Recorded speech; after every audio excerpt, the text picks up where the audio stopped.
بسم الله الرحمن الرحيم.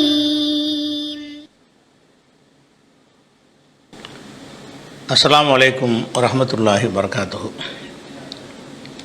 அன்பிற்குரிய சகோதர சகோதரிகளே, ஒவ்வொரு ஞாயிற்றுக்கிழமையும் இரவு 8:30 முதல் 10:30 வரை வாட்ஸ்அப் வழியாக நீங்கள் கேட்டிருக்கிற கேள்விகளுக்கு இந்த நேரலை மூலம் விளக்கம் அளித்து வருகிறோம். இன்றைய கேள்வியில் முதலாவது கேள்வி என்னென்னு சொன்னால், காயல்பட்டினம்ங்கிற ஊரில் ஒரு பள்ளிவாசலுக்கு முன்னாடி ஒரு பேனர் வைத்திருக்கிறார்கள். அந்த பேனரில் வைத்திருக்கிற அந்த வாசகம் இஸ்லாமிய அடிப்படையில் சரிதானா என்று சொல்லி அந்த பேனரை அனுப்பி இந்த கேள்வி கேட்டிருக்கிறாங்க. அந்த பேனரை நீங்கள் பாருங்கள். இதில் என்ன சொல்லப்படுதுன்னு கேட்டால், 1000 லைலத்துல் கத்ரை விட சிறந்தது நபிகளார் பிறந்த தினம், 1500வது திருவிழா கொண்டாட்டம் அப்படின்ட்டு ஒரு பேனர் வச்சுருக்கிறாங்க. அப்போ இது நபிகள் நாயகம் ஸல்லல்லாஹு அலைஹி வஸல்லமுடைய 1500வது பிறந்த நாளை கொண்டாடுறாங்களாம். இந்த கொண்டாடும்போது இந்த பிறந்த நாள் எவ்வளவுக்கு சிறந்தது என்று சொன்னால் 1000 லைலத்துல் கத்ரை விட சிறந்தது அப்படின்னு சொல்லி போட்டிருக்கிறாங்க. அப்போ இது இஸ்லாமிய அறிவு எவ்வளவுக்கு அந்த பகுதி மக்களிடத்தில் சூன்யமாக இருக்கிறது என்பதற்கு இதை விட ஒரு ஆதாரம் இல்லை. இஸ்லாத்தின் பெயரால் நீங்கள் ஒரு கருத்தை சொல்வதாக இருந்தால் அது குர்ஆனில் இருக்க வேண்டும், அல்லது நபிகள் நாயகம் ஸல்லல்லாஹு அலைஹி வஸல்லம் சொல்லியிருக்க வேண்டும். இல்லை, 1000 லைலத்துல் கத்ரை விட சிறந்தது பிறந்த நாள் என்று அல்லாஹும் சொல்லவில்லை, நேரடியாகவோ மறைமுகமாக கூட சொல்லவில்லை. நபிகள் நாயகம் ஸல்லல்லாஹு அலைஹி வஸல்லம் அவங்களும் சொல்லலை. அப்போ அல்லாஹ்வும் ரசூலும் சொன்னாமல் இதை மண்டையில் இது உதித்தது. எவனோ ஒரு அறிவியனுடைய மண்டையில் உதிச்சா அதையெல்லாம் மார்க்கமாக்கிடுவானுங்களா? இது எப்படி, எங்கேருந்து கண்டுபிடிச்ச? இதை 1000 லைலத்துல் கத்ருங்கிறத 1000 மாதங்களை விட மேலானது என்று குர்ஆன் சொல்கிறது. அப்போ குர்ஆனில் 1000 மாதங்களை விட மேலானது என்று அல்லாஹுவால் சிறப்பித்து சொல்லப்பட்ட ஒரு இரவை இழிவுபடுத்துகிற விதமாக 1000 லைலத்துல் கத்ரை விட நபிகள் பிறந்த தினம் சிறந்ததுன்னு சொல்கிறிய. இப்படி சொல்வதாக இருந்தால் இது எங்கேருந்து இந்த கருத்தை எடுத்தாய்? இதை சொன்னால் யார் சொல்லியிருந்தாலும் மடையனாக தானே இருப்பான். ஒன்று அல்லாஹ் சொல்லியிருக்கணும். ஏன்னா அல்லாஹ்விடத்தில் சிறந்தது என்பதை நம்ம ஆராய்ச்சியில் கண்டுபிடிக்க முடியாது. அல்லாஹ் சொல்லியிருக்கணும், இல்லைன்னா அல்லாஹ்வுடைய ரசூல் சொல்லியிருக்கணும். அல்லாஹ்வுடைய ரசூலும் சொல்லலை, அல்லாஹ்வும் சொல்லலை. அப்போ எதுக்கு இதை எங்கேருந்து எடுத்தீங்க?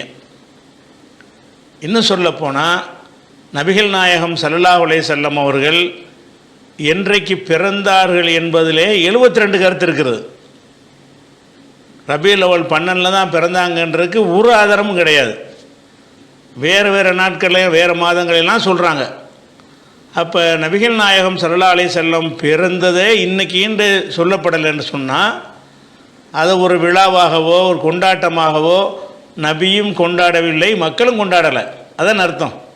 கொண்டாடி இருந்தால் தெளிவாக சொல்லியிருப்பாங்க, இன்றைக்கி தான் நபி பிறந்தாங்கன்னு தெரிஞ்சு போயிடும். அப்போ நபிகளுக்கே அவங்க எப்போ பிறந்தோன்னு தெரியலை, திங்கட்கிழமை பிறந்தவங்கிறது மட்டும்தான் சொல்லியிருக்கிறாங்க. மற்றபடி நபி அவர்கள் என்ன செய்யலை, நான் இத்தனாம் தேதி பிறந்தேன் என்று சொல்லவே இல்லை. முதல்ல பிறந்ததே நமக்கு எப்போங்கிறது தெரியலைங்கும் பொழுது அப்போ பிறந்த நாளுங்கிறது எப்படி இஸ்லாத்தில் இருக்க முடியும்? அப்போ இது ஒரு அறிவீனமான ஒரு விஷயத்தை சொல்கிறாங்க. இன்னும் சொல்லப்போனால் இப்போ லைலத்துல் கத்ருங்கிறது இருக்கு இல்லையா, அது என்னது? அது கூட நபியை சிறப்பிக்கிற ஒரு அம்சம் அதில் அடங்கியிருக்கிறது. சாதாரண அப்துல்லாவுடைய ஆமினாவுடைய மகனாக இருந்த முகமது என்பவர் என்றைக்கு தூதராக ஆனாரோ அந்த இரவுக்கு பேர் தான் லைலத்துல் கத்ர். லைலத்துல் கத்ரில் தான் அவங்களுக்கு வஹி வருது. அல்லாஹுவால் அவங்க தூதராக நியமிக்கப்படுறாங்க. அந்த இரவு நபிகள் நாயகம் தூதராக ஆக்கப்பட்டாங்களே, அங்கேருந்தான் நமக்கு படிப்பினை இருக்கிறது. வழிகாட்டுதல் அவங்க பிறந்ததுலேருந்து வழிகாட்டுதல் இல்லை. அவங்களோட 40 வருஷ வாழ்க்கையை நம்ம பார்க்க தேவையும் இல்லை, அது பதிவு செய்யப்படவும் இல்லை, அது பாதுகாக்கப்படவும் இல்லை. நமக்கு தேவை எதுன்னு கேட்டால், அவங்க என்றைக்கு இறை தூதர் என்று மக்களுக்கு சொல்ல ஆரம்பித்தாங்களோ அன்றிலிருந்து தான் நம்ம நபிங்கிற ஒரு அந்தஸ்து கொடுக்கக்கூடிய நிலைக்கு வர்றாங்க. அப்போ லைலத்துல் கத்ர் இரவு தான் அவங்கள இறை தூதராக்கின இரவு, குர்ஆன் இறங்கின இரவுண்டு. அதுக்கு இன்னொரு அர்த்தம் என்ன, அவங்க தூதரான இரவுண்டு அர்த்தம் அதில் அடங்கி இருக்கிறது. குர்ஆன் அன்னைக்கு தான் அருளப்பட்டுச்சு, அன்னைக்கு தான் தூதராக நியமிக்கப்படுகிறார்கள். அல்லாவின் தூதராக நியமிக்கப்பட்ட காரணத்தினால் அது 1000 மாதங்களை விட சிறந்தது என்பதற்கு ஒரு ரீசன் இருக்கிறது. ஏன்னா அதில் ஒரு வழிகாட்டுதல் இருக்கிறது. தூதரானதில் இருந்து தான் நமக்கு தொழுகை, நோன்பு எல்லாமே கிடைக்க ஆரம்பித்தது. ரசூலுல்லாஹ் பிறந்த முதல் வருஷம் உங்களுக்கு என்ன கிடைச்சி? ஒன்றும் கிடைக்கல. 2வது வருஷம் என்ன கிடைச்சி? ஆன்மீக ரீதியாக உங்களுக்கு என்ன கிடைத்தது? ஒன்றுமே கிடைக்கல. ரசூலுல்லாஹ்வுடைய 10 வயசில் நான் சமுதாயத்துக்கு என்ன கிடைச்சி? ஒன்றுமே கிடைக்கும். அவங்க ஒரு சாதாரண ஒரு குழந்தை, அவ்வளோதான். 20 வயசில் என்ன கிடைச்சி? அவங்க சாதாரண ஒரு வியாபாரி, அவ்வளோதான். அவங்களோட 40 வயசு வரைக்கும் இந்த உம்மத்துக்கு எந்த ஒரு வழிகாட்டுதலும் அவங்கள்ட்ட வரவே இல்லை. அப்போ வழிகாட்டுதல் எங்கேருந்து ஆரம்பிக்குதுன்னு சொன்னால் தூதராக நியமித்ததில் இருந்து தான் வருகிறது. அப்படிப்பட்ட ஒரு சிறப்பு மிக்க இரவுண்டு அல்லாஹ் குர்ஆனில் சொல்லும் பொழுது, அதை விட 1000 மடங்கு ஒன்று இருக்குன்னு ஒரு சொல்வனாக இருந்தால் இவன் எப்படிப்பட்ட அல்லாஹ்வுடைய எதிரியாக இருக்கணும்? இப்படி சொல்லக்கூடியவன் அல்லாஹ்வுக்கு இப்போ எப்படிப்பட்ட எதிரியாக இருக்கணும்? நபிகள் நபி ஆனாங்களே, அதை விட பிறந்தது சிறந்ததுங்கிறான். அதன் அர்த்தம் நபிகள் நபியாக ஆக்கப்பட்டதை விட பிறந்தாங்கல்ல, அதுதான் சிறந்ததுன்னு ஒருத்தன் சொல்லுவானே. ஆனால் இவன் இஸ்லாமிய வட்டத்தில் இருப்பவனை கருத இயலுமா? இவனை எவ்வளவு முத்தி போயிருக்குன்னு பாருங்கள். மட்டையர்கள் வாழ்கிறாங்களா அல்லது அறிவாளிகள் இருக்கிறாங்க, மார்க் அறிஞர்கள் அங்கே இருக்காங்களா இல்லையா? இது என்னடா வாசம், எங்கேருந்து அதை எடுத்தீங்க? வாயில் வந்ததெல்லாம் இது இஸ்லாம்ங்கிற பேரில் பரப்புறீங்களா? இஸ்லாத்துக்கு இது இழுக்கு இல்லையா? இப்படி இந்த மாதிரி ஒரு விஷயத்தை நீ சாபி, ஹனபி, மாலிக்குன்னு சொல்றிய, இந்த ஆளுங்களாவது சொல்லி தொலைச்சிருக்காங்களா? லைலத்துல் கத்ரை விட நபி பிறந்தது 1000, அவங்க சொன்னாலும் நம்ம ஏற்றுக்கிற தேவையில்லை. இல்லை அப்படியாச்சும் இருக்கான்னு கேட்டேன். ஒன்றும் கிடையாது. அதான் என்னன்னு கேட்டால், இவங்களுக்கு என்ன நினைக்கிறாங்களோ அதை இஸ்லாம்னு சொல்லணும். இஸ்லாத்தின் பேரில் கருத்து சொல்வதற்கு எந்த ஒரு பேசும் உங்களுக்கு தேவையில்லை, எந்த ஒரு அடிப்படையும் தேவையில்லை, எந்த ஒரு ஆதாரமும் தேவையில்லை. மனசில் பட்டதெல்லாம் சொல்லுவோன்னு இருப்பார்களே. ஆனால் அப்போ காயல்பட்டினத்தில் உள்ள அந்த பகுதியைச் சேர்ந்த இந்த ஆலிம்கள் அறிவினர்களாக தான் இருக்கிறாங்க. வெகுஜன மக்கள் நீங்கள் கேள்வி கேட்கணும், இதுக்கு எங்கேருந்து எடுத்தீங்கன்னு கேளுங்க போய். அப்படி கேட்குற கடமை அங்கே அந்த பகுதியில் வசிக்கிற மக்களுக்கு இருக்கா இல்லை? எங்கேறா எடுத்தீங்க? இந்த ஆலிம்சா சொல்லி தான் இதை எழுதியிருப்பாங்க. அந்த சொன்ன அறிவி அந்த ஜாஹில்ஸா யார் அவன், எங்கேருந்து அதை எடுத்த நீங்கள் கேட்டு கேள்வி கேட்கறதன் மூலமாகத்தான் வாயில் வந்ததையெல்லாம் பரப்பக்கூடிய இந்த தன்மை ஒழியும். அதனால் நபிகள் பிறந்ததுக்கு எந்த ஒரு முக்கியத்துவம் இஸ்லாத்தில் கிடையாது. நபியாக ஆனாங்கள்ல, அதுதான் முக்கியத்துவம் இருக்குது. இதை விளங்கிக்கிறணும் தகவலுக்கு. அடுத்த ஒரு கேள்வி என்னென்னு கேட்டால், ஒரு தனியார் யூடியூப் சேனலில் ஒரு நேர்காணல் எடுத்து என்னிடத்தில் எடுத்து போட்டிருந்தார்கள். அதில் எதை பற்றி கேட்டிருந்தாங்கன்னு கேட்டால், இஸ்லாத்தில் இந்த குலம், கோத்திரம், இந்த சாதி இதெல்லாம் இருக்குதா அப்படின்னு கேட்டிருந்தாங்க. அதுக்கு நம்ம என்ன சொல்லியிருந்தோம் என்று கேட்டால், இஸ்லாத்தில் குலம், கோத்திரம்லாம் இருக்குதுங்கிறத இஸ்லாம் அங்கீகரிக்குது, அதெல்லாம் மறுக்கவே கிடையாது. ஆனால் ஒருத்தன் இந்த குலத்தில் பிறந்ததால் உயர்ந்தவன், இந்த குலத்தில் பிறந்ததால் தாழ்ந்தவன் என்று சொல்வதைத்தான் இஸ்லாம் மறுக்குது என்ற அடிப்படையில் அந்த நேரலையில் நம்ம விளக்கமாக சொல்லியிருந்தோம். அதை ஒரு சில துணுக்குகளை மட்டும் எடுத்துக்கொண்டு இஸ்லாத்தில் சாதி இருக்குது என்று சொல்லிவிட்டார் அப்படின்னு சொல்லி சில பேர் அவசர கொடுக்கைகள் அதை ஒரு பிரச்சாரமாக எடுத்து பரப்பிக்கிட்டு இருக்கிறாங்க. முழு உரையை கேட்டவங்க கூட அவங்க என்ன நினைக்கிறாங்கன்னு கேட்டால், அவங்க இஸ்லாம்னு எதை இது வரைக்கும் நினச்சி வச்சுருந்தாங்களோ அதுதான் இஸ்லாம் நினைக்கிறாங்களே தவிர, இப்படி நம்ம குர்ஆன் ஹதீஸ் படி நம்ம சொல்லக்கூடியது சரியா அந்த சிந்தனை கிடையாது. இவ்வளோ நினச்சிக்கிட்டாங்க. இப்படி இந்த குலம், கோத்திரம் இஸ்லாத்தில் கிடையாதுன்னு எங்கே இருந்துருத்தீங்க? நீங்களாக நினச்சிக்கிட்டீங்க. நீங்களாக பிற மக்கள்கிட்ட பெருமை அடிக்கிறதுக்காக வேண்டி அடிப்படை அறிவு இல்லாமல் வாதங்கள் பண்ணியிருப்பீங்க. குலம், கோத்திரம் இஸ்லாத்தில் இல்லைன்னு நம்ம ஒரு நாள் சொல்லிகிட்டு இருந்தோம், இருக்குன்ட்டானே. இருக்குன்னு சொல்லிட்டான்ல, இருக்குன்னு சொன்னதுக்கு ஆதாரம் இருக்கா, இல்லைங்கிறதுக்கு ஆதாரம் இருக்கா? அதை சிந்திக்கணும்ல. அது சிந்திக்காமல் இன்னும் இஸ்லாமிய அடிப்படையை விட்டே விலகின மாதிரி என்ன செய்கிறாங்கன்னா, இதை ஒரு ஃபித்னாவாக பண்ணி கொண்டிருக்கிறார்கள். முதல் விஷயம், குரானில் இருந்து நான் ஆதாரம் காட்டி தான் அந்த இன்டர்வியூவில் சொல்லியிருக்கிறேன். யா யுஹன்னாஸ், மனிதர்களே நல்லா கூப்பிட்றான். இன்னா ஹலக்குனாக்கும் இந்த தக்கரிமா உன்சா, உங்களை ஒரு ஆண் ஒரு பெண்ணில் இருந்து படைத்திருக்கிறோம். ஓ ஜால்நாக்கும், உங்களை நம்ம ஆக்கி இருக்கிறோம். நல்ல கவனிங்க, உங்களை நம்ம ஆக்கி இருக்கிறோம். ஷுஊபன், கிளைகளாகவும், ஓ கபாயில, கோத்திரங்களாக ஆக்கியிருக்கிறோம். அப்போ மனித குலம் ஒரு தாய் தந்தைக்கு பிறந்தாலும் உங்களில் கிளை இருக்குது, கோத்திரம் இருக்குதுன்னு எல்லாம் சொல்லலை, நம்ம ஆக்கியிருக்கிறோங்கிறான். ஓ ஜால்நாக்கும், உங்களை நாம் ஆக்கியிருக்கிறோம். ஷுஊபன் வ கபாயில, கிளைகளாக கோத்திரங்களாக ஆக்கியிருக்கிறோம். லித் ஆரஃபு, அது புரிந்து கொள்வதற்கு தான். ஆக்கினதற்கு இல்லை, உயர்வு தாழ்வு கற்பிப்பதற்கு இல்லை, இருக்குது, ஆக்கியிருக்கிறோம், அங்கீகரிக்கிறோம். ஆனால் இதனால் இவன் வசந்தவன், இதனால் அவன் தாழ்ந்தவன் கிடையாது. இவன் இந்த வீட்டை சேர்ந்தவன் அந்த வீட்டை சேர்ந்தவன் அறிந்துக்கிறது, அவ்வளோதான். லித் ஆரஃபு, ஒருவர் அறிந்து கொள்வதற்காக வேண்டி அப்படி ஆக்கியிருக்கிறோம். அக்ரமக்கும் ஐந்தல்லாஹி, உங்களில் அல்லாவிடத்தில் சிறந்தவர் யாருன்னு கேட்டால் அத்துகாக்கும், உங்களில் அதிக அச்சமுடையவர் தான், அதிக அல்லாவை பற்றி அச்சமுடையவர் தான் உங்களில் சிறந்தவர் அப்படின்ட்டு 49:13 இருக்குது. அப்போ இந்த வசனம் இஸ்லாத்துக்குள்ளே நீங்கள் கிளை கோத்திரம் வைத்துக் கொள்வது தடை இல்லை என்று சொல்லுதா, தடை இருக்குன்னு சொல்லுதா? அல்லாஹ் சொல்கிறான்னு ஆதாரம் காட்டியிருக்கிறேன். குளங்கோத்திரம் இருக்குன்னு சொல்லிவிட்டான்னு சொல்லி எனக்கு எதிராக யுத்தம் பண்ணுறான். அல்லாவுக்கு எதிராக யுத்தம் தொடுக்குறாங்க. அல்லாவுக்கு எதிராக நீ யுத்தம் தொடுக்குறியா, எனக்கு எதிராக தொடுக்குறியா? அட இதை சொன்னது அல்லா தானே சொல்லிகிட்டு இருக்கிறான். அப்போ என்ன நமக்கு பார்க்கணும்னு கேட்டால், ஒரு மனிதன் இன்னாருடைய மகன் என்பது அவனுடைய அடையாளம். இன்னாருடைய ஆதமுடைய பிள்ளையாக இருந்தனால அப்துல் காதர் பிள்ளை இல்லைண்டாவுமா? இன்னாருடைய பிள்ளை எப்படி அடையாளமாக இருக்குதோ, இன்னாருடைய பேரன் என்பதும் ஒரு அடையாளம் தான். இன்னாருடைய கொள்ளு பேரன் என்பதும் அடையாளம் தான். இன்னாருடைய 50வது பேரன் என்று சொல்வது ஒரு அடையாளம் தான். இதுதான் குளங்கோத்திரம்ங்கிறது. குளங்கோத்திரம் என்பது என்னன்னு கேட்டால், அவங்களுடைய முன்னோர்களில் யாராவது ஒரு பிரபலமான ஒரு ஆளாக இருந்திருப்பார். அவரை வைத்து தங்களை அடையாளப்படுத்தி கொள்ள விரும்புகிறாங்க. நாங்கள் அந்த இதை சேர்ந்த ஆளுக்க, நாங்கள் இந்த ஆளை சேர்ந்த ஆளுக்குன்னு அடையாளப்படுத்த மனுஷன் விரும்புகிறான். எல்லா மனிதனுடைய இயல்புலையும் இது இருக்கிறது. குர்ஆன் அருளப்பட்ட காலத்திலையும் அந்த மக்கள்கிட்ட இது இருந்தது.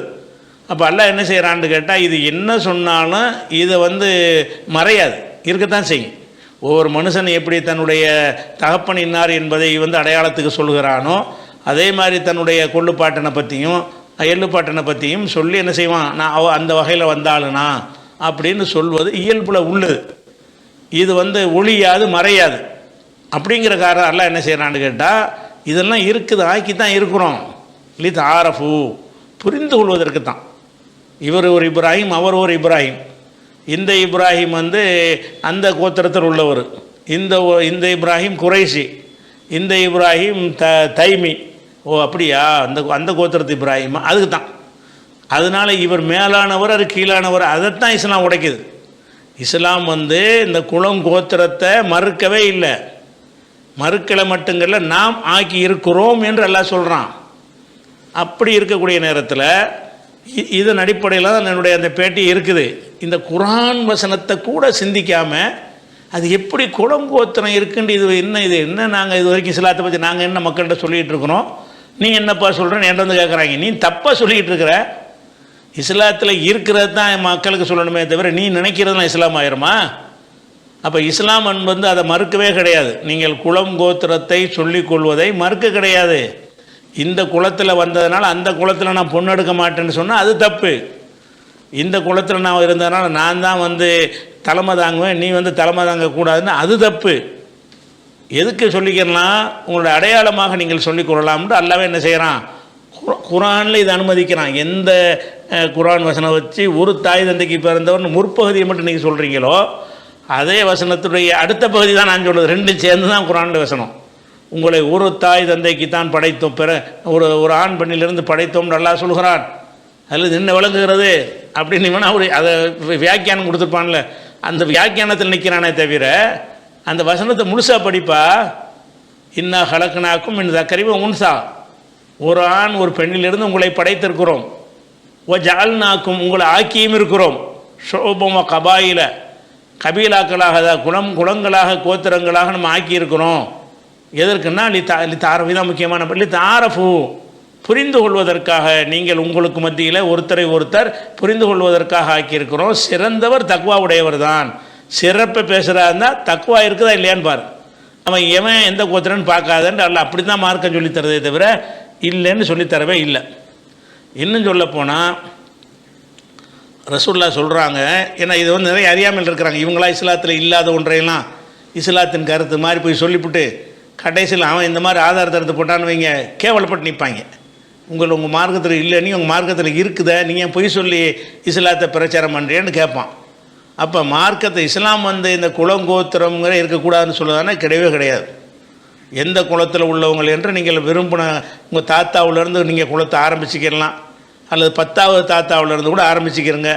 எங்கேருந்து ஆரம்பித்து நீங்கள் உங்களுக்கு ஒரு இதை அடையாளமாக வச்சுக்கிட்டீங்களோ அதுக்கு வந்து இஸ்லாம் தடையே செய்யாது. ஒரு அடையாளம்னு வச்சுக்கிறங்க, அவ்வளோதான். பேர் எப்படி ஒரு அடையாளமாக இருக்கிறதோ அந்த பேருனால் வந்து வசந்தவன் வராதில்ல. இவன் இப்ராஹிம், இவன் இஸ்மாயில், இப்படி அடையாளம் தெரிஞ்சிருச்சு. அதனால் இப்ராஹிம் வச்சதுனால வசந்தவனா, இஸ்மாயில் வச்சதுனால தாழ்ந்தவனா, அது வராது தானே.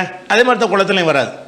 இப்படி பெயர்களில் வந்து உயர்வு தாழ்வு வராதோ அதே மாதிரி அவர் தன்னுடைய குலமாக எதை வைத்திருக்கிறாரோ அதனாலே உயர்வு தாழ்வு வராது. ரசூல்லா சொல்கிறாங்க, தஅல்லமும் மின் அன்சாபிக்கும், உங்களுடைய குலங்கோத்திரங்களை பற்றி அறிந்து கொள்ளுங்கள். மா தசிலுன பிஹி அர்ஹாமக்கும், உங்களுடைய உறவுணர்களை எதன் மூலம் இணைத்து கொள்வீர்களோ அந்த அளவுக்கு தெரிந்து கொள்ளுங்கள். உறவினர்களை அனுசரித்தல் இருந்து குடும்பத்தாரை அனுசரித்தல் மார்க்கத்தில் உள்ளது. அது பெரிய நன்மை உள்ள காரியம்.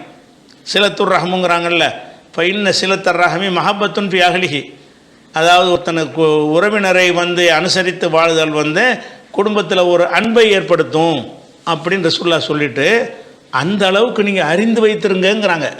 இப்போ நான் வந்து சொந்தக்காரன் அனுசரிக்கணும்னு சொன்னால் சொந்தக்காரன் வந்தாலே அது குலத்தில் வந்துடுமே.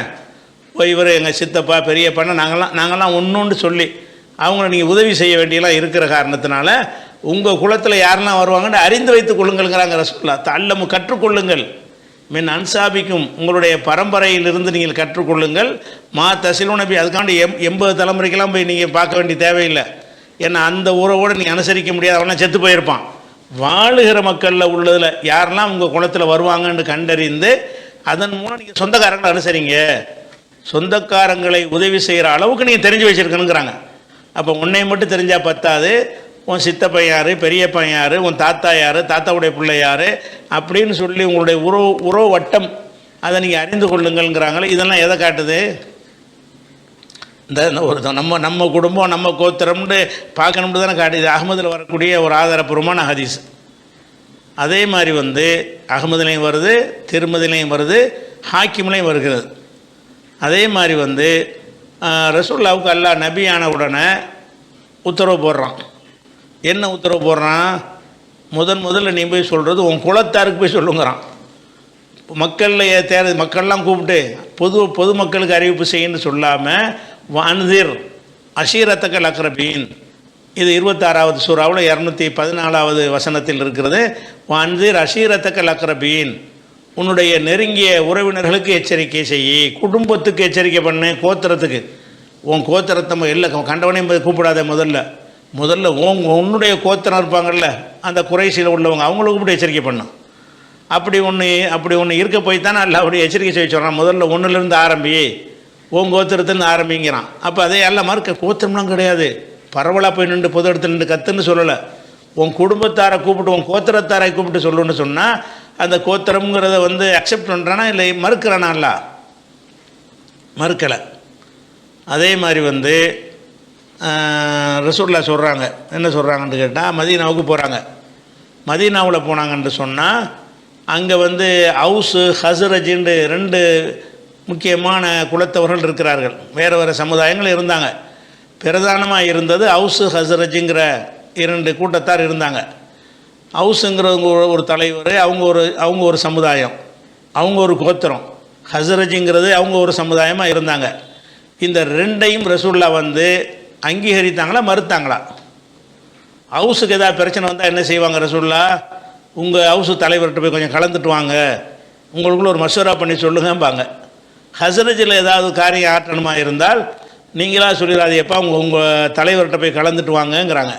அப்போ ரசூல் ஸல்லல்லாஹு அலைஹி வஸல்லமே ஹவுஸு ஹஸ்ரஜுக்கு பிரச்சனை வரும்பொழுது அவங்கள்ட்ட ஏதாவது உதவிகள் தேவை என்று நாடும் பொழுது அவங்க பொதுவாக அறிவிப்பு செய்யாமல் ஹவுஸை கூப்பிட்டு என்ன செய்வாங்க, நீங்கள் போய் உங்கள் ஹவுஸுடைய ஆட்கள்கிட்ட எல்லாம் கலந்துட்டு வாங்க, நீங்கள் போய் உங்கள் ஹஸ்ரஜிட்ட கலந்துட்டு வாங்கம்பாங்க.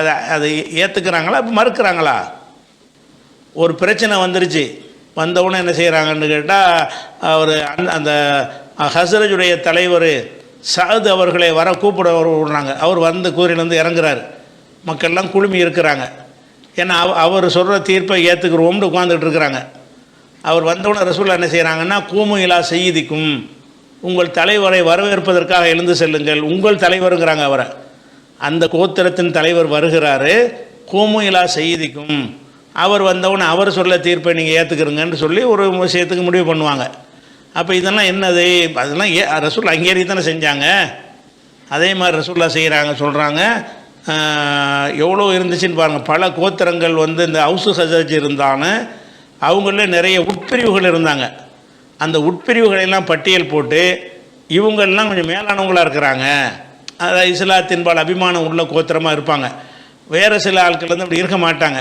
அதை ரசூலுல்லாஹ் எப்படி பட்டியல் போடுறாங்கன்னா, ஹைரு தூரில் அன்சார், இது புகாரில் 3789 ஹதீஸில் வருகிறது. அன்சார்களுடைய கோத்திரங்களில் சிறந்த கோத்திரம் வந்து பனு நஜ்ஜார். பனு நஜ்ஜாருங்கிற கோத்திரம் மேலானவர்களாக இருக்கிறாங்க. சும்மா பனு அப்துல் அஷ்ஹல், பனு அப்துல் அஷ்ஹலுங்கிற கோத்திரம் அடுத்து சிறந்ததாக இருக்கிறாங்க. சும்மா பனுல் ஹாரிஸ் இப்னு ஹஸ்ரஜ், பனுல் ஹாரிஸுங்கிறவங்க அடுத்து வந்து சிறந்தவங்களாக இருக்கிறாங்க. சும்மா பனு சாயிதா, பிறகு பனு சாயிதாங்கிற 4 கோத்திரத்தை சொல்லி நிறைய கோத்திரம் உட்பிரிவு இருக்கிறது. இந்த 4 உட்பிரிவு, பல உட்பிரிவுகளில் இந்த 4 மேலானது அப்படிங்கிறாங்க. ஒஃபி குல்லி தோரில் அன்சாரி ஹைருன், அன்சாரிகளுடைய எல்லா குலமும் சிறந்தது தான், ஆனால் இந்த 4 கொஞ்சம் மேலானதுங்கிறாங்க. எதனாலன்னா அவங்க தியாகம் பண்ணுவதாக இருந்தாலும், உதாரணமாக வந்து ரசூலுல்லாஹ் அந்த பள்ளிவாசலை கட்டணும்னு யோசனை பண்ணுவாங்க. உடனே நஜ்ஜார் கோத்திரத்துக்காரர் தான் வந்து என்ன செய்வார், ஏன் இடத்த தரணம் வச்சுக்கிறங்க பாரு, ஓசியா தர வேணாம், நீ காசு கொடுன்னு சொல்லி அவர்கிட்ட வாங்குவாங்க. அப்போ இந்த மாதிரி ஒரு உதவி செய்கிறது, அர்ப்பணிக்கிறது, ஹிஜ்ரத் செஞ்சு வந்த மக்களை நானாச்சின்னு ஏற்றுக்கிறது, இந்த தன்மைகளில் பார்த்திங்கன்னா சிலர் மேலாக இருந்திருக்கிறாங்க. இந்த 4 பேரும் வேறு கோத்திரங்கள் இருந்தாங்க, முஸ்லீமாக இருந்தாங்க. இவங்க அளவுக்கு தியாகம் செய்கிறவங்களாக, இவங்க அளவுக்கு அர்ப்பணிக்கிறவங்களாக அந்த கோத்திரம் இல்லாதனால ரசூலுல்லாஹ் என்ன செய்கிறாங்கன்னு கேட்டால் இந்த 4 கோத்திரம் சிறந்ததுங்கிறாங்க. சிறந்ததுன்னா கோத்திரத்தினால சிறந்ததுன்னு கிடையாது, இஸ்லாத்திற்காக அர்ப்பணித்தவர்களில் இவங்க 4 பேர் மேலே நிற்கிறாங்க. அதுதான் சொல்கிறாங்க, அன்சார் கோத்திரத்தில் சிறந்தவர்கள் பனு நஜ்ஜார். அப்போ பனு நஜ்ஜார்னு ஒரு கோத்திரத்தை அங்கீகரிக்கிறாங்களா நிராகரிக்கிறாங்களா? ரெண்டாவது சும்மா பனு அப்துல் அஷ்ஹல், பிறகு பனு அப்துல் அஷ்ஹல்காரங்க, சும்மா பனுல் ஹாரிஸ் இப்னு ஹஸ்ரஜ், பனு ஹாரிஸுங்கிற கோத்திரத்தார், சும்மா பனு சாயிதா, பிறகு பனு சாயிதாங்கிறவங்க வந்து மேலானவங்கன்னு சொல்கிறாங்கல்ல. இது வந்து புகாரில் 3789 இருக்குது. அப்போ இதில் நம்ம என்ன வழங்குறோம் என்று கேட்டால், இது வந்து அந்த கோத்திரங்கிறது இஸ்லாத்தில் மறுக்கப்படவே கிடையாது. ஆனால் பிறப்பால் உயர்வு பிறப்பால் தாழ்வுங்கிறது மட்டும்தான் மறுக்கப்பட வேண்டிய விஷயம். அதை மறுத்துட்டாலே இந்த பிரச்சனை சாதியெல்லாம் தீர்ந்துடும், பிரச்சனைலாம் தீர்ந்து போயிடும். எல்லாம் நான் சமம் நினைத்து கொண்டு அவன் ஒரு தனி அடையாளத்தை வச்சுட்டா, நம்ம தனித்தனி அடையாளம் தான் வச்சுருக்குறோம். நான் போடுற சட்டை நீங்கள் போடுற சட்டை ஒன்றா இருக்காது, தனி அடையாளம். அப்போ நான் போடுற செருப்பு நீங்கள் போடுற செருப்பு, அப்படி எத்தனையோ அடையாளங்கள் தனித்தனியாக, என் வீடு உங்கள் வீடு ஒரே மாதிரியாக இருக்காது, அதெல்லாம் ஒரு அடையாளம் தானே. இப்படி அடையாளங்கள் அதிகமாக வித்தியாசப்படுற காரணத்தினால அவங்களுக்கு மத்தியில் ஏற்றத்தாழ்வு வராது. ஏற்றத்தாழ்வுங்கிறது நல்லவன் கெட்டவங்கிற அடிப்படையில் தான் வரணும். அதுதான் இஸ்லாம் சொல்லுதே தவிர இவங்க சொல்கிற மாதிரி அப்படி கிடையாது. அதே மாதிரி ரசூலுல்லாஹ் என்ன செய்கிறாங்கன்னு கேட்டால், சில கூட்டத்தார்களை வந்து ரொம்ப புகழ்ந்து சொல்கிறாங்க. குரைஷுன், முஸ்லீமில் வரக்கூடிய ஹதீஸ், ஒல் அன்சார்கள், ஓ முசைனா கூட்டத்தார்கள், ஓ ஜுஹைனா கோத்திரத்தார்கள், ஓ அசலம் கோத்திரத்தார்கள், ஓ கிஃபார் கோத்திரத்தார்கள், ஓ அஷ்ஜவ் கோத்திரத்தார்கள், இவங்கெல்லாம் எந்த ஒரு ஆளுக்கும் அடிமையாக இல்லாமல் இருந்த ஒரு சமுதாயம். இவங்களுக்கு அல்லாஹ் தான் எஜமான், அப்படின்னு ரசூலுல்லாஹ் வந்து என்ன செய்கிறாங்க, இந்த சில பேர் யாருக்காவது அடிமையாக இருந்து பிறகு வளர்ந்த கோத்திரமாக இருப்பாங்க, இவங்கெல்லாம் அப்படி இல்லாத கோத்திரம் அப்படின்னு சொல்லும்போது ரசூலுல்லாஹ் என்ன செய்கிறாங்கன்னா, இவங்களுக்கு வந்து மவாலிய லைசலஹும் மௌலா தூன் அல்லாஹ், அல்லாஹ்வை தவிர இவங்களுக்கு ஒரு பொறுப்பாளர்கள் கிடையாது அப்படி நினச்ச கூட்டமாக்க இவங்க யார், குரைஷு, அன்சாரு, முசைனா, ஜுஹைனா, அஸ்லமு, கிஃபாரு, அஸ்ஜான்னு சொல்லி அதில் முஹாஜிர் வர்றாங்க, அன்சாரிகளும் மக்காவாசியும் இதில் இருக்கிறாங்க, மதீனாவை சேர்ந்தவங்களும் இருக்கிறாங்க அந்த கோத்திரங்களில். இந்த கோத்திரங்களை சொல்லி இவங்கெல்லாம் ஒரு பர்ஃபெக்டான கோத்திரமாக இருக்கிறாங்க, யாருடைய தயவையும் எதிர்பார்க்காம அல்லாஹ்வுடைய உதவியிலே செயல்படக்கூடியவங்களாக இருக்கிறாங்கன்னு பாராட்டுறாங்க. அப்படி ஒன்று இல்லை, நீ என்ன முசைனா என்ன குறைஷ் என்ன இஸ்லாம்னு வந்த பிறகு எல்லாம் முஸ்லீம் மட்டும்தானு சொன்னாங்களா? இஸ்லாம்னு வந்த பிறகு அப்படியே அனுப்புறீங்க, எல்லோரும் முஸ்லீம் தானே? எல்லோரும் முஸ்லீமாக இருந்தாலும் அது முஸ்லீமாக இருந்து குறைஷியாக இருப்பான், முஸ்லீமாக இருந்து அன்சாராக இருப்பான், முஸ்லீமாக இருந்து முசைனாவாக கொஞ்சம் பேர் இருப்பான், முஸ்லீமாக இருந்து ஜுஹைனான்னு கொஞ்சம் பேர் இருப்பான், முஸ்லீமாக இருந்து அஸ்லம்னு சில பேர் இருப்பாங்க, முஸ்லீமாக இருந்து கிஃபாருங்கிற அபூதர்கள் கிஃபாரிங்கிறாங்கல்ல பேரில் சேர்த்துக்கிறாங்க. இன்னும் சொல்ல போனால் அபூதருங்கிற சாபியை சொன்னால் கிஃபாரி கோத்திரத்துக்காரரு அப்படி ஒன்றும் இல்லாட்டி அதை பட்டமாக சேர்க்குறாங்க. அப்போ இவங்கெல்லாம் வந்து இப்படிலாம் ஒன்று இருக்குது அப்படின்னு சொல்கிறாங்க. இன்னும் சொல்ல போனால் அதாவது ரசூல் ஸல்லல்லாஹு அலைஹி வஸல்லம் அவர்கள் மக்காவுக்கு வெற்றி கொள்வதற்காக படம் நடத்திக்கிட்டு போனாங்கல்ல, படம் நடத்தி போனது ஒவ்வொரு கோத்திரத்திலிருந்து ஆட்களை தேர்ந்தெடுத்து அந்த கோத்திரத்துக்குன்னு ஒரு கொடியை கொடுத்து, அந்த கோத்திரத்துடைய தலைவர்களில் கொடியை கொடுத்து அவருக்கு கீழே அந்த படை போகிற மாதிரி செஞ்சாங்க. எப்படி போனாங்க, மொத்தமாக கும்பலாக மக்காவுக்கு போகலை. மக்காவுக்கு போனது என்னென்னு கேட்டால் ஒரு படை, அது ஒரு கோத்திரம், அந்த கோத்திரத்துடைய தலைவர்களில் கொடியை கொடுத்து நீ உன் கோத்திரத்தெல்லாம் கூட்டிகிட்டு அணிவகுத்து போ, நீ உன் கோத்திரத்தெல்லாம் கூட்டிகிட்டு அணிவகுத்து போன்னு சொல்லி, அப்புறம் உதாரணமாக கிஃபார் கோத்திரம்னு இருக்குன்னு வைங்களேன், கிஃபார் கோத்திரத்துக்கு வந்து என்ன செஞ்சாங்கன்னா அதுக்கு ஒரு தலைவர் இருப்பார்ல, அந்த கிஃபார் அந்த போருக்கு போகும்போது கூட பிரிக்கிறாங்க. இராணுவத்தில் அந்த அணி, பஞ்சாப் அணி, தமிழ்நாட்டு அணின்னு பிரிப்பான்ல, அந்த மாதிரி ரசூலுல்லாஹ் என்ன செய்கிறாங்கன்னா மக்காவை வெற்றி கொள்வதற்கு போர் செய்வதற்காக படை நடத்தி போகிறார்கள். எல்லாம் கும்பலாக போகாமல் என்ன செய்கிறாங்கன்னா குரூப்பாக பிரித்து போகிறாங்க. முதல்ல கிஃபார் போவார். ஏங்க போர்க்களத்தில் கூட ஏன் பிரிக்கிறாங்க, கிஃபாருங்கிற கோத்திரத்துக்கு ஒரு கொடி, அதுக்கு ஒரு தலைவர், அவருக்கு பின்னாடி அந்த கிஃபார் கோத்திரம்லாம் போகும். அதே மாதிரி ஜுஹைனாண்டு கோத்திரத்தாக இருக்காங்கல்ல, அவங்கள கூப்பிடுவாங்க, நீங்கள்லாம் அந்த உங்கள் தலைவர் இருக்கார் ஜுஹைனா, அவர் கையில் கொடி இருக்குது, அவருக்கு பின்னாடி நீங்கள் வாங்க. அது பாக்ஸாக போனாங்க. எப்படி போகிறாங்க, ஒவ்வொரு கோத்திரத்திலும் படை நடத்தி போகிறாங்க. அப்படி போனால் தனியாக பிரித்து எடுத்துடலாம், இதெல்லாம் கிஃபாரு, இதெல்லாம் ஜுஹைனா அப்படின்னு அந்த படை அணியை பிரிக்கும் பொழுது அந்த மாதிரி என்ன செய்கிறாங்கன்னு கேட்டால் தமுர்ரு கத்தீபத்தன் ஒவ்வொரு படையாக போயிட்டுருக்குறாங்க. கிஃபார்னு ஒரு படை, ஜுஹைனான்னு ஒரு படை, அதே மாதிரி சுலைம்னு ஒரு படை, அதுக்கப்புறம் வந்து அன்சாருக்கு அஸாத் இப்னு உபாதா தலைமையில் அது ஒரு படை, இப்படின்னு சொல்லி பல படைகளாக போனார்கள் அப்படிங்கிற ஒரு செய்தி, அவங்க தனித்தனி கொடியோடு போனார்கள் அப்படிங்கிற செய்தி புகாரியில் 4280வது ஹதீஸில் இருக்கிறது. இது கடைசி கட்டம், இஸ்லாம் எல்லாத்தையும் ஒழித்து மக்காவை ஜெயிக்கிற ஒரு கட்டம் இருக்குத, அந்த கட்டம் வரைக்கும் ரசூலுல்லாஹ் இதெல்லாம் ஒழிக்கலை. அப்போ வரைக்கும் இந்த சின்ன இருந்துச்சு, நம்ம போருக்குன்னு போகிறோம், போருக்குன்னு போகும்போது நம்ம ஆள் தலைமை தாங்கிறாருன்னு ஒரு அப்போ தான் சேருவாங்க மக்கள், அப்போ தான் வருவாங்க, ஒரு இன்வால்வ்மெண்ட்டாக இருப்பாங்க என்பதற்காக ரசூலுல்லாஹ் என்ன செய்கிறாங்க, இந்தப்பா கிஃபார்லாம் உங்கள் தலைவர் இருக்கார்ல, கிஃபாருக்கு பின்னாடி போங்க, எல்லாம் மட்டும் போயிடுறேன், ஜுஹைனாவெலாம் அந்த ஜுஹைனாவுக்கு பின்னாடி போங்க அப்படின்னு அங்கே வச்சுக்கிட்டு கிஃபாரு ஜுஹைனான்னு பிரிக்கிறாங்கன்னா என்ன அர்த்தம், இருக்குன்னு தானே அர்த்தம். என்னமோ இஸ்லாத்துக்கு எதிரான கருத்தை நான் சொல்லிட்ட மாதிரி பரப்புறானு, ஃபேஸ்புக்லேயும் முகநூல்லையும் போட்டுவிட்டு ஆர்டிக்கல் பறக்குது, என்னமோ வீடியோ போடுறாங்க. அறிவற்று இருக்கிறார்கள். அவங்க மார்க்கங்கிறது குர்ஆன் ஹதீஸில் இருக்குன்னே விளங்கலை. மார்க்கங்கிறது மனோ இச்சை தான் மார்க்கம் அப்படிங்கிற ஒரு விஷயமாக இருக்கிறது. அப்போ அந்த ஒரு ஸஅத் இப்னு உபாதா வரும்போது, ஸஅத் இப்னு முஆத் வரும்போது ரசூலுல்லாஹ் எந்திரிக்க சொல்லுவாங்கன்னு இருக்குல்ல, அதாவது பனு குறைலாண்டு ஒரு யூத கூட்டம், அவங்க என்ன செஞ்சாங்கன்னா எங்கள் விஷயமாக முடிவெடுக்கிறது வந்து ஸஅத் இப்னு முஆத் சொல்கிற தீர்ப்புக்கு நாங்கள் கட்டுப்படுறோன்னு அவங்க சொல்லியிருந்தாங்க. அப்போ ரசூலுல்லாஹ் அவங்க முடிவெடுக்காமல் நினைச்சாங்க, ஸஅத் சொன்னால் கேட்பியா, ஆமாம் கூப்பிடுங்க ஸஅதை அப்படின்னோடனே ஸஅத் வர்றாரு. அப்போ தான் ரசூலுல்லாஹ் சொல்கிறாங்க, கூமு இலா செய்திக்கும், உங்கள் தலைவர் நோக்கி எழுந்து நின்று வரவேற்பு கொடுங்க அப்படின்னு சொல்லிட்டு அவர்கிட்ட என்ன செய்கிறாங்க சொல்லுவாங்க, இந்தப்பா நீ சொன்னால் தான் கேட்பங்கிறாங்க, நீ உன் தீர்ப்பை சொல்லுன்ற சொல்லுவாங்கங்கிற செய்தி வந்து புகாரியில் 3043வது ஹதீஸில் இருக்கிறது.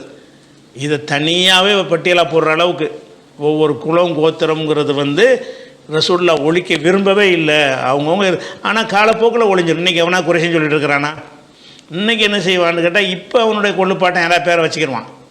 அன்னைக்கு அதை சொல்லிக்கிட்டாங்களே தவிர இன்றைக்கு வந்து அது காலகாலத்துக்கு நிற்குமான நிற்காது. கோத்திரம்லாம் என்னென்னு கேட்டால் ரொம்ப நெருக்கத்தில் உள்ளவங்களை தான் கோத்திரமாக சொல்லுவாங்க. ஒரு 20 தலைமுறை வரைக்கும் வருவாங்க.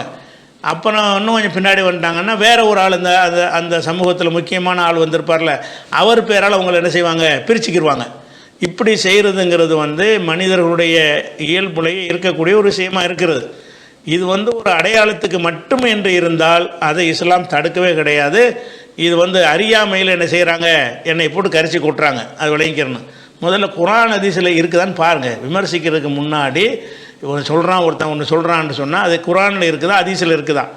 நீங்கள் சொல்கிற மாதிரி தான் இஸ்லாமில் இருக்குதா? இஸ்லாம்ட இவங்க என்ன விளங்கிட்டாங்கன்னு கேட்டால் சாதிக்கு இது கொள்ளம் கொத்துறோம் ஒன்றும் கிடையாதுன்னு சொல்கிறது தான் இஸ்லாம்ட இவங்க பயான் பண்ணிவிட்டாங்க, கட்டுரை எழுதிவிட்டாங்க, பல பேர்கிட்ட பேசிவிட்டாங்க. இஸ்லாமுடைய சிறப்புன்னு சொல்லி இஸ்லாம் சொல்லாதெல்லாம் இஸ்லாத்தின் பக்கம் சேர்த்து பேசிவிட்டாங்கல்ல. அதுக்கு அடி விழுந்தவனை இன்னுங்க இப்படி குளங்கோத்திரம் இல்லைன்னு சொல்லிட்டு இருந்தோம், நீங்கள் இருக்குன்ட்டிங்களே. நீ சொல்லிட்டு இருக்க நான் என்ன செய்கிறது? நீ அறியாமையில் சொல்லிட்டு இருந்திருக்கிற. அப்போ நீ அறியாமையில் சொன்னதுனால இஸ்லாம் ஆயிருமா? அது ஒரு தகவல் வச்சுக்கணும். ராம்நாட்டிலேருந்து சலாஹுத்தீன் கேட்குறாரு, நான் ஒரு விஷயத்தை செய்ய மாட்டேன்னு சொல்லி குர்ஆன் மேலே சத்தியம் பண்ணி கொடுத்தேன், ஆனால் அதை மீறிட்டேன். அதுக்கு வந்து நான் துவா செஞ்சுக்கிட்டு இருக்கேன், அதுக்கு எதுவும் பரிகாரம் உண்டா அப்படின்னு கேட்குறாரு. அதாவது ஏதோ ஒரு பிரச்சனை வரும் பொழுது குர்ஆன் மேலே சத்தியமாக நான் தருவேன், தரமாட்டேன், செய்வேன், செய்ய மாட்டேன்னு என்னமோ சொல்லிவிட்டார். என்ன சொன்னார்னு அதில் சொல்ல நமக்கு தேவையும் இல்லை. அப்போ குர்ஆன் மேலே சத்தியம்னு நான் சொல்லிவிட்டு குர்ஆன் மேலே சத்தியம் செஞ்சால் நம்ம நிறைவேற்றணும்ல, நான் நிறைவேற்றலை, மீறிட்டேன், இதுக்கு என்ன பரிகாரம் அப்படின்னு கேட்குறாரு. சத்தியத்தை பொறுத்த வரைக்கும் 2 விஷயம் அதில் விளங்கிக்கிற வேண்டியிருக்கு. ஒன்று வந்து அல்லாஹ் மேலே மட்டும்தான் சத்தியம் செய்யணும். ஃபஸ்ட் அடிப்படை அல்லாஹ் மேலே மட்டும்தான் சத்தியம்னு பண்ணாலும் யார் தான் செய்யணும்? அல்லாஹ் மேலே, ரஹ்மான் மேலே, ரப்பு மேலே, அது மாதிரி அல்லாஹ்வுடைய தன்மைகள்லாம் இருக்கும்ல, அந்த மாதிரி அடிப்படையில் தான் சத்தியமே செய்யணும். குர்ஆன் மேலே சத்தியம் செய்யக்கூடாது, காபா மேலே சத்தியம் செய்யக்கூடாது. குர்ஆன்ங்கிறது அல்லாஹ் கிடையாது, காபாங்கிறது அல்லாஹ் கிடையாது. அப்போ காபா மேலே குர்ஆன் மேலே சத்தியம் அப்படின்னு சொல்கிறதுங்கிறது வந்து இஸ்லாத்தில் தடுக்கப்பட்ட ஒரு விஷயம். ரசூலுல்லாஹ் சொல்லிட்டாங்க, மன் ஹலஃப பி கைரில்லாஹி ஃபகத் அஷ்ரக, அல்லாஹ் அல்லாதவர்கள் மீது யார் சத்தியம் செய்கிறானோ அவன் இணை கற்பித்து விட்டான். ஷிர்க் அது. நீங்கள் அம்மா மேலே சத்தியம், அத்தா மேலே சத்தியம், குர்ஆன் மேலே சத்தியம், காபா மேலே சத்தியம், பள்ளிவாசல் மேலே சத்தியம், என் தலை மேலே சத்தியம், உன் தலை மேலே சத்தியம்லாம் சொல்கிறாங்கல்ல, இப்படி சொல்வார்களே ஆனால் அது அல்லாஹ்வுக்கு இணை கற்பிக்கிற மிகப்பெரிய பாவத்தில் அது வந்துடுது இஸ்லாத்தில். அதனால் சத்தியம், நீங்கள் குர்ஆன் மேலே சத்தியம் செஞ்சதே தப்பு. முதல்ல எந்த அளவுக்குன்ற ரசூலுல்லாஹ்வுடைய காலத்தில் ஆரம்பத்தில் சஹாபாக்கள்லாம் காபாவின் மீது சத்தியம்னு சொல்லிகிட்டு இருந்தாங்க ஆரம்பத்தில். இது ரசூலுல்லாஹ்வுக்கு தெரிஞ்ச பிறகு நினைஞ்சிட்டாங்கன்னு கேட்டால், இனிமேல் அப்படி செய்யாதீங்க, இதை ஆராத ஐயா ஹலீஃபா ஐயா கூட ரப்பில் காபா, ரப்புல் காபான்னு இனிமேல் செய்யுங்க. ரப்புல் காபானா காபாவின் இறைவன், காபாவின் மீது சத்தியமாகன்னு யாரெல்லாம் சொல்லிகிட்டு இருந்தீங்களோ அவங்க இனிமேல் சத்தியம் செய்யும்போது காபாவுடைய இறைவன் மீது ஆணைன்னு சொல்லுங்க. காபாவுக்கு ஒரு எஜமான் இருக்கான்ல, அப்போ காபான்னா அது பில்டிங், அது அல்லாஹ் இல்லை. காபாவின் இறைவன்னா அல்லாஹ் குறிச்சிருது. நீங்கள் காபாவின் மீது, காபா அல்லாஹ்வுடைய ஆலயமாக இருந்தாலும் அது ஒரு கட்டணம், அவ்வளவுதான், அது அல்லாஹ் கிடையாது. அப்போ காபாவின் மீது ஆணையாக என்று சொல்வதையும் ரசூலுல்லாஹ் ஆரம்பத்தில் சொல்லிகிட்டு இருந்தாங்க சஹாபாக்கள். ரசூலுல்லாஹ் அதை தடுத்து, இனிமேல் இதை அராது ஐயா ஹலிஃபு, இனிமேல் சத்தியம் செய்யும் பொழுது ஐயா கூடு ஒரு ரப்பில் காபா, ரப்புல் காபா என்று சொல்லுமாறு கட்டளையிட்டார்கள். அப்போ காபாவின் மீது சத்தியம் செஞ்சதை ரசூலுல்லாஹ் மறுக்கிறாங்க, ரப்பில் காபான்னு சொல்ல செஞ்சிட்டாங்க. அப்போ சத்தியம் என்பது வந்து ஷிர்கான விஷயமாக ஆயிரும். அல்லாஹ்வை தவிர யார் மேலேயும் சத்தியம் செஞ்சீங்கன்னு சொன்னால் அது வந்து குற்றம். அது அந்த குற்றத்துக்கு என்ன பரிகாரம்னா சத்தியமே செல்லாது. அந்த சத்தியத்தை நீங்கள் நிறைவேற்றலைங்கிறதுனால ஏன் சத்தியத்தை நிறைவேற்றலைன்னு கேள்வி எல்லாம் கேட்கவும் மாட்டான். நீங்கள் ஷிர்கான விஷயத்துக்கு நீங்கள் சத்தியம் செஞ்சிட்டீங்கன்னு சொன்னால், உதாரணமாக மன் ஹலஃபின் மின்கும், உங்களில் யாராவது சத்தியம் செய்வாரையானால், இப்போ காலஃபி ஹலஃபிஹி, அவருடைய சத்தியத்தின் போது அவர் சொல்வாரையானால், பில்லாத்தி, லாத்துன்னு ஒரு பெண் தெய்வமாக வச்சுருந்தாங்க அன்றைக்கு காபிர்கள். லாத்து மீது ஆணையாக என்று நீ சொல்லிவிட்டாயானால் சொல்லியக்குள் லா இலாஹ இல்லல்லா, லா இலாஹ இல்லல்லான்னு உடனே சொல்லிடு. அதுக்கு பரிகாரம் என்னன்னு கேட்டால், குரான் மேலே சத்தியமாகன்னு சொல்லிவிட்டு ஆஹா பெரிய தப்பு செஞ்சிட்டோமே லா இலாஹ இல்லல்லா.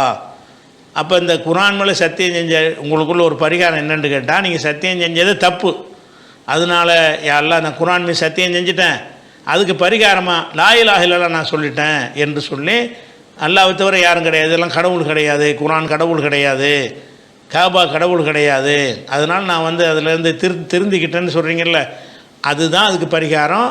அது அந்த சத்தியத்தை முறிச்சதில் சத்தியமாக தப்புங்கும்போது சத்தியத்தை முறித்த குற்றம்லாம் வராது. அப்போ அல்லாஹ் மேலே சத்தியம் செஞ்சுட்டு முறிச்சா தான் அல்லாஹ் என்ன செய்கிறான், அதுக்கு பரிகாரம் செய்ய சொல்கிறான். அல்லாஹ் மேலே சத்தியமாக ஒன்று செய்கிறோன்னு சொல்லிட்டீங்கன்னு சொன்னால் அதுக்கு என்ன செய்யணும், 10 ஏழைகளுக்கு உணவளிக்கணும். அல்லாஹ் மேலே சத்தியமாக 1,00,000 நான் தர்றேன்னு ஒரு தர்மம் செய்கிற பள்ளியாசலுக்கு தர்றேன்னு சொல்லிவிட்டீங்க. சும்மா தர்றேன்னு சொன்னால் அது பஞ்சாயத்து இல்லை, அல்லாஹ்வை இழுத்து சொல்லிவிட்டீங்க. அல்லாஹ் மேலே சத்தியமாக நான் 1,00,000 தருவேன், அல்லாஹ் மேலே சத்தியமாக ஒரு 100 ஆடு அறுத்து ஏழைகளுக்கு விருந்து போடுவேன்னு சொல்லிவிட்டீங்க. ஏதோ ஒரு ஆர்வ கோளாறுல அந்த பிரச்சனையுடைய தீவிரத்தினால அது சொல்லிவிட்டீங்கன்னு வைங்க, 100 ஆடு அறுக்க முடியலை. பார்த்தீங்க 1 வருஷம் 2 வருஷம் ஆச்சு, உங்களுக்கு முடியலைன்னு நான் தெரியுது. அதுக்கு என்ன பரிகாரம்னா, யாரெல்லாம் நான் செஞ்ச சத்தியத்தை முறிச்சிட்டு அதுக்குரிய பரிகாரத்தை செஞ்சிட்றேன். பரிகாரம் என்னன்னு கேட்டால், 10 ஏழைகளுக்கு உணவளிக்கணும். நீங்கள் 100 ஆடெலாம் செய்ய வேண்டியதில்லை. யாரெல்லாம் இந்த பரிகாரமாக ஒரு 10 ஏழைக்கு நான் என்ன செய்கிறேன், நடுத்தரமான உணவு, ரொம்ப டாப்பான உணவும் கிடையாது, கீழே உணவும் கொடுக்கக்கூடாது. உங்கள் குடும்பத்தில் சாதாரண நாட்களில் சாப்பிடக்கூடிய உணவு இருக்கும்ல, விசேஷ நாட்கள் உணவுலாம் வேண்டியதில்லை, பிறநாளைக்கு சாப்பிட்ற உணவுலாம் வேணாம், சாதாரண அப்படி எல்லாம் சொல்கிறான். மின் ஔசத்தி மா துத்தை 3 அகலிக்கும், உங்கள் குடும்பத்துக்கு நீங்கள் வழங்குகிற உணவுகளில் நடுத்தரமான உணவில் இருந்து இத்தாமு அஷரத்தி மசாக்கின் 10 மிஸ்கீன்களுக்கு நீங்கள் உணவளிக்கணும். இது உங்களுக்கு பரிகாரம் கிடையாது. நீங்கள் தான் குரான் மேலே சத்தியம் செஞ்சுட்டீங்க, தப்பு லா இலாஹ இல்லல்லாஹ் தான் பரிகாரம், அதுக்கு வேறு ஒரு பரிகாரம்லாம் கிடையாது. ஆனால் நீங்கள் அல்லாஹ் மேலே சத்தியம் செஞ்சு நிறைவேற்றாமல் இருந்தீங்கன்னு சொன்னால் 10 ஏழைக்கு உணவளிக்கணும். அவ் கிசுவத்துகும், அல்லது அவங்களுக்கு என்ன செய்யணும், அவங்களுக்கு உடை அளிக்க வேண்டும். 10 ஏழைக்கு உணவளிக்கணும். இல்லாட்டி உடைனா ஒரு மேலாடை கீழாடை, ஒரு சட்டையும் ஒரு பேண்டும், ஒரு மேலே ஒரு பெண்களாக இருந்தால் பெண்கள் மேலே அணிகிற ஆடை கீழே அணிகிற ஆடைன்னு ஒரு செட்டுக்கு பேர் தான் ஒரு ஆடை. அவங்களுக்கு ஒரு 10 ஏழைக்கு என்ன செஞ்சுருங்க, ஆடை கொடுத்துருங்க. ரெண்டில் ஏதாவது ஒன்று 10 ஏழைக்கு உணவை கொடுங்க, அல்லது 10 ஏழைக்கு உடை கொடுங்க, அல்லது வந்து என்ன செய்யுங்கன்னு கேட்டால், நீங்கள் வந்து ஒரு அடிமையை என்ன செய்யுங்க, விடுதலை செய்யுங்க. இப்போ அடிமை கிடையாது. அடிமை இல்லை என்று சொன்னால், அடிமை இல்லாத காலத்துக்கு தான் இந்த இது. அடிமை இல்லை என்று சொன்னால் 3 நோன்பு வைங்க போதும். நீங்கள் 1000 நோன்பு வைக்கிறேன்னு நேர்ச்சை பண்ணாலும் சரி, சத்தியம் பண்ணாலும் சரி, இறைவா அல்ல மேலே சத்தியமாக நான் 50 நோன்பு வைப்பேன்ட்டான், வைக்க முடியலை. இப்போ 50 நோன்பு வைக்க வேண்டியதில்லை. இறைவா நான் அதை சத்தியத்தை முறிச்சிடுறேன், பரிகாரமாக 3 நோன்பு வச்சிடுறேன் அப்படின்னு நல்லாவே குரானில் பரிகாரம் சொல்கிறான். அது வந்து யாருக்குள்ள பரிகாரம்னு கேட்டால், முறையான சத்தியத்துக்கு தான். முறை தவறிய சத்தியத்துக்கு வந்து லா இலாஹ இல்லல்லாஹ்னு சொல்லி தௌபா செய்கிறது மட்டும்தான். அதனால் நீங்கள் குரான் மேலே சத்தியம் செஞ்சது தப்பு, அதெல்லாம் தெரியாமல் குரான் மேலே சத்தியம் செஞ்சுட்டேன், அதுக்கு பதிலாக நான் லா இலாஹ இல்லல்லாஹ் சொல்லிடுறேன்னு சொல்லி லா இலாஹ இல்லல்லாஹ்னு சொல்லிவிடுங்க. அதுதான் அதுக்குரிய பரிகாரம். சலாஹுத்தீன் ராம்நாடுலேருந்து கேட்குறாரு, எனக்கும் என் நண்பனுக்கும் பிரச்சனை வருது. பிரச்சனை, அவரை நான் மனசில் தப்பாக நினைக்கிறேன், ஆனால் அவர்கிட்ட நான் வெளிக்காட்டலை, இது எதுவும் பாவமானு கேட்குறாரு. அதாவது இவருக்கு ஒரு நண்பர் இருக்கிறாராம், நண்பரை பற்றி ஏதோ பிரச்சனை வருதான். பிரச்சனை வரும்போது இவருக்கு மனசில் அவரை பற்றி ஒரு தப்பாக சரியான கெட்டவனாக இருக்கிறானே அப்படின்ற மாதிரி மனசில் அவரை பற்றி ஒரு கெட்ட எண்ணம் வருது. ஆனால் நான் வெளியே காட்டாமல் மறைச்சிக்கிட்டே சிரிச்சுக்கிட்டு இருந்திருப்பார் போல இருக்குது. இப்படி ஒருத்தரை பற்றி தப்பாக மனசில் நினைத்து கொண்டு வாயளவில் உதட்டளவில் உறவாடுவது வந்து அது சரிதானா, அது எதுவும் பாவத்தில் வருமானு கேட்குறாரு. இது பாவத்தில் வராது. ஏன்னு கேட்டால், ஒரு மனிதரை பற்றி நம்ம என்ன நினைக்கிறோமோ அதையெல்லாம் சொல்லணுங்கிற அவசியம் கிடையாது. ஒருத்தரை நம்ம தப்பாகவே நினைப்போம், நமக்குள்ளே வச்சுக்கிறணுமே தவிர அதை போய் அவர்கிட்டையோ மற்றவங்கள்ட்டையோ சொல்லணுங்கிற எந்த ஒரு அவசியமும் கிடையாது. சில நேரத்தில் அதை நன்மையை கருதி நம்ம சொல்லாமல் கூட இருந்துடலாம். உதாரணமாக சொல்வதாக இருந்தால், நபிகள் நாயகம் ஸல்லல்லாஹு அலைஹி வஸல்லம் காலத்தில் ஒரு ஆள் இருந்தார். அவர் வந்து உள்ளே வர்றதுக்கு அனுமதி கேட்குறாரு. ரசூலுல்லாஹ் வீட்டுக்கு வர்றாரு, உள்ளே வரலாமான்னு கேட்குறாரு. அப்போ ரசூல் என்ன செய்கிறாங்கன்னு கேட்டால் உள்ள அவர் யாருன்னு விவரத்தை சொல்லி இந்த நபராக்கு உள்ளே வரத்துக்கு பர்மிஷன் கேட்க உங்கள்கிட்ட எதாவது பேசணுமா பர்மிஷன் கேட்குறாருன்னு வந்து சொல்கிறாங்க. அப்போ ரசூல்லா என்ன செய்கிறாங்கன்னா பிஸ் அஹுல் அஷீரா பிஸ் இபுனுல் அஷீராங்கிறாங்க. மக கெட்ட கோத்திரத்துக்காரனாச்சுமே கெட்ட வகையிலாச்சே அப்படிங்கிறாங்க. அவனுக்கு விளங்காத வகையில் ஒரு ஆள் வர்றேங்கிற ஒரு ஆளை பற்றி ரசூல்லா என்ன செய்கிறாங்க, அவர் வந்து நம்ம கெட்ட பேர் எடுத்துருக்கிறார். வாயில் வந்து ஏதாவது அவருக்கு பிடிக்காத செஞ்சிட்டோம்னா எல்லாரையும் மட்டும் திட்டுவார். அப்படி சில கேரக்டர் இன்றைக்கி இருக்கிறாங்கல்ல, மூணில் போட்டு எதாவது பரப்புவாங்க இந்த காலத்தில். அந்த காலத்தில் என்ன செய்வாங்கன்னா அவதூறு பரப்புறது திட்டுறது, இவன் வாயில் மட்டும் விழுந்துடக்கூடாதுன்னு பயப்படுவாங்கள்ல. அப்படியான ஒரு ஆளாக இவர் இருந்திருக்கிறார். இவன் ஏன் வர்றான்னு சொல்லி தலையில் அடிச்சுக்கிட்டு சொல்லுவோம்ல, அந்த மாதிரி ரசூல் என்ன செய்கிறாங்கன்னா பேஸ் அகுல் அஷீரா இந்த கோத்திரத்தில் இந்த ஆள் வந்து மகா கெட்டவனாச்சே, இவன் ஒரு கெட்டவனாக இருக்கிறான்னா இவன் ஏன் வர்றான்னு அப்படி சொல்லிட்டு என்ன செய்கிறாங்கன்னா சரி வர சொல்லுங்கன்ட்டாங்க. அந்த கெட்டவனாச்சேன்னு சொன்னது ஆயிஷா நாய்க்கு மட்டும் தான் தெரியும், வெளியில் நிற்கிற அவருக்கு தெரியாது. அவர் வர்றாரு, வந்த நம்மா ஜலசை வந்து உட்கார்ந்த உடனே தல்லக்கன் நபியு ஸல்லல்லாஹு அலைஹி வஸல்லம் ஃபி வஜ்ஹி ரசூலுல்லாஹ் அவருடைய முகத்தில் அப்படி ஒரு கருணையோடு பார்த்தார்கள். வம்பசத்தை இலகி அவர் மீது ஒரு கனிவான பார்வை பார்த்தார்கள். ஒரு விருப்பமுள்ள ஒரு ஆளை பார்ப்போம்ல, ஒரு ஆள் மீது அன்பும் நேசமும் இருந்தால் அவர் வந்தால் எப்படி பார்ப்போமோ அப்படி பார்க்குறாங்க. அப்போ என்னடா அந்த வந்து வந்தவுடனே பேசிவிட்டு அவர் வெளியே போயிட்டார். போன ரசூல்லாட்ட ஆயிஷா நாய் கேட்குறாங்க, அல்லாஹ்வுடைய தூதரை அந்த மனுஷன் வர்றதுக்கு முன்னாடி மகா கெட்டவன்னு சொன்னீங்க, இப்போ என்னடா வலிஞ்சு குழஞ்சி பேசுகிறீங்களே அப்படின்னு என்ன செய்கிறாங்க ரசூல்லாட்ட கேட்குறாங்க. அப்போ ரசூல்லா என்ன செய்கிறாங்கன்னா ஆயிஷாவே நான் எப்போவாச்சும் நான் அது மாதிரி கெட்ட மாதிரி வார்த்தைகள் யாரை பற்றியாவது பேசியிருக்கேன், நான் நீ பார்த்துருக்கிறியா? அது என் பழக்கம் கிடையாது. ஆனால் சில பேருடைய வாயில் நம்ம விழுந்துடக்கூடாது. மகா கெட்டவங்க வாயில் வந்து இவங்களுக்கு விரும்பாத மாதிரி ஏதாவது செஞ்சுட்டோன்னு வைங்க, நம்மளை போட்டு கிழித்து நாரடிச்சு போடுவாங்க. அவனோட நாக்குக்கு பயப்படுற மாதிரி சில பேர் இருப்பாங்க. அப்படியே பட்டவங்கிறதுனால தான் அவன்கிட்ட சிரித்து பேச வேண்டியா இருக்குது. நேராக வந்தவுடனே படா வெளியேன்றலாம், போடா வெளியேண்டா போதும், அதை வச்சுக்கிட்டு ஒரு பெரிய ஒரு பிரளயத்தை உண்டாக்கிடுவான்.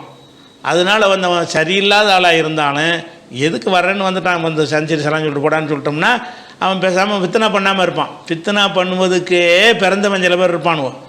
அப்படிப்பட்டவனாக இருந்ததுனால தான் நேரில் நான் வந்து அவன்கிட்ட என்ன செய்யறதை காட்டலை. அவன் அப்படிப்பட்ட ஒரு ஆள் உங்கள்கிட்ட நான் சொல்லிட்டேன், நேரில் வரும்போது அதையே நான் சொல்லியிருக்கலாம், ஏண்டா நீலாம் ஒரு மனுஷனான்னு கேட்டிருக்கலாம்.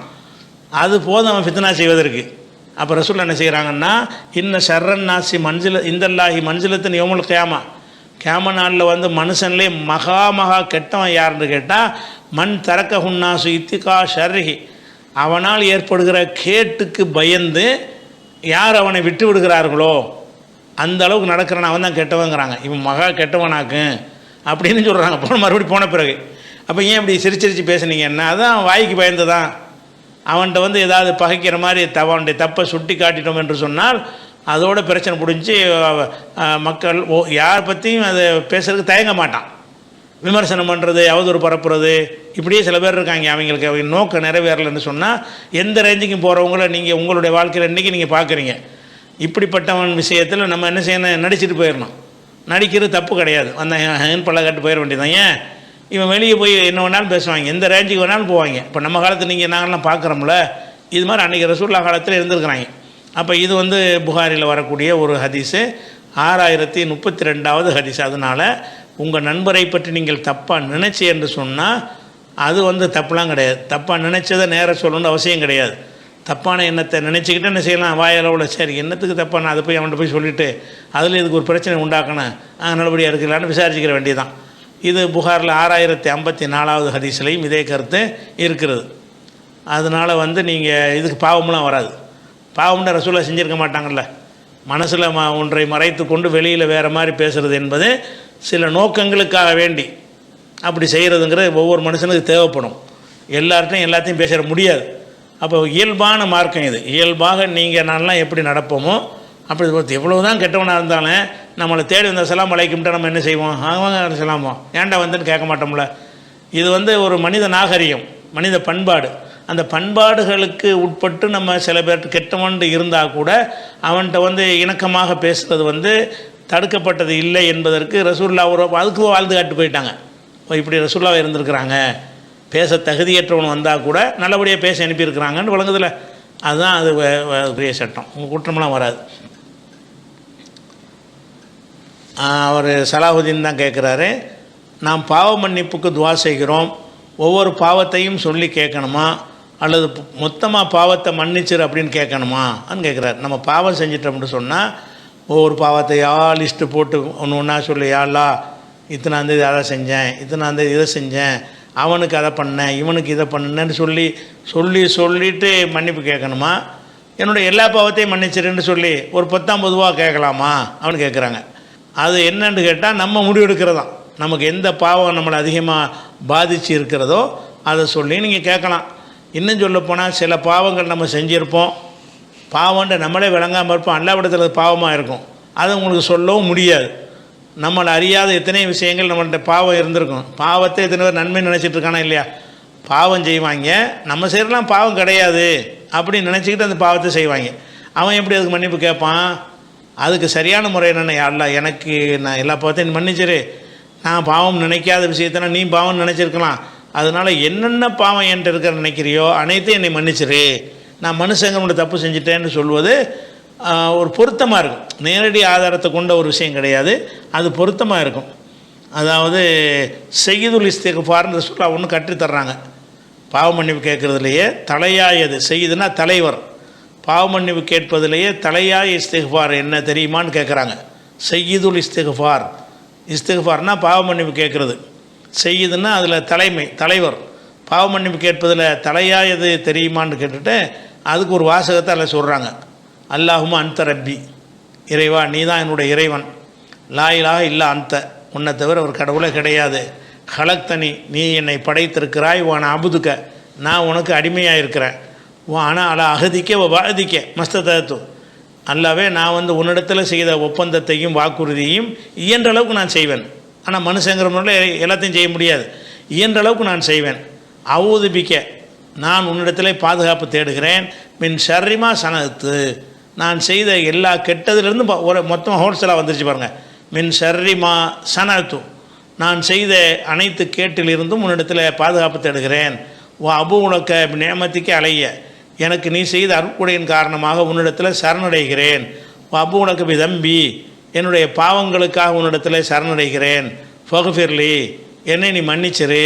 ஃபைன்னஹு லா யக்ஃபிரு துனுப இல்லா அன்த உன்னை தவிர மன்னிக்கிறவன் யாரும் இல்லை அப்படின்னு சொல்லிவிட்டு இதை உறுதியாக நம்பி அவன் மௌத்தாயிட்டான என்று சொன்னால், பகலில் சொன்னான்னு சொன்னால்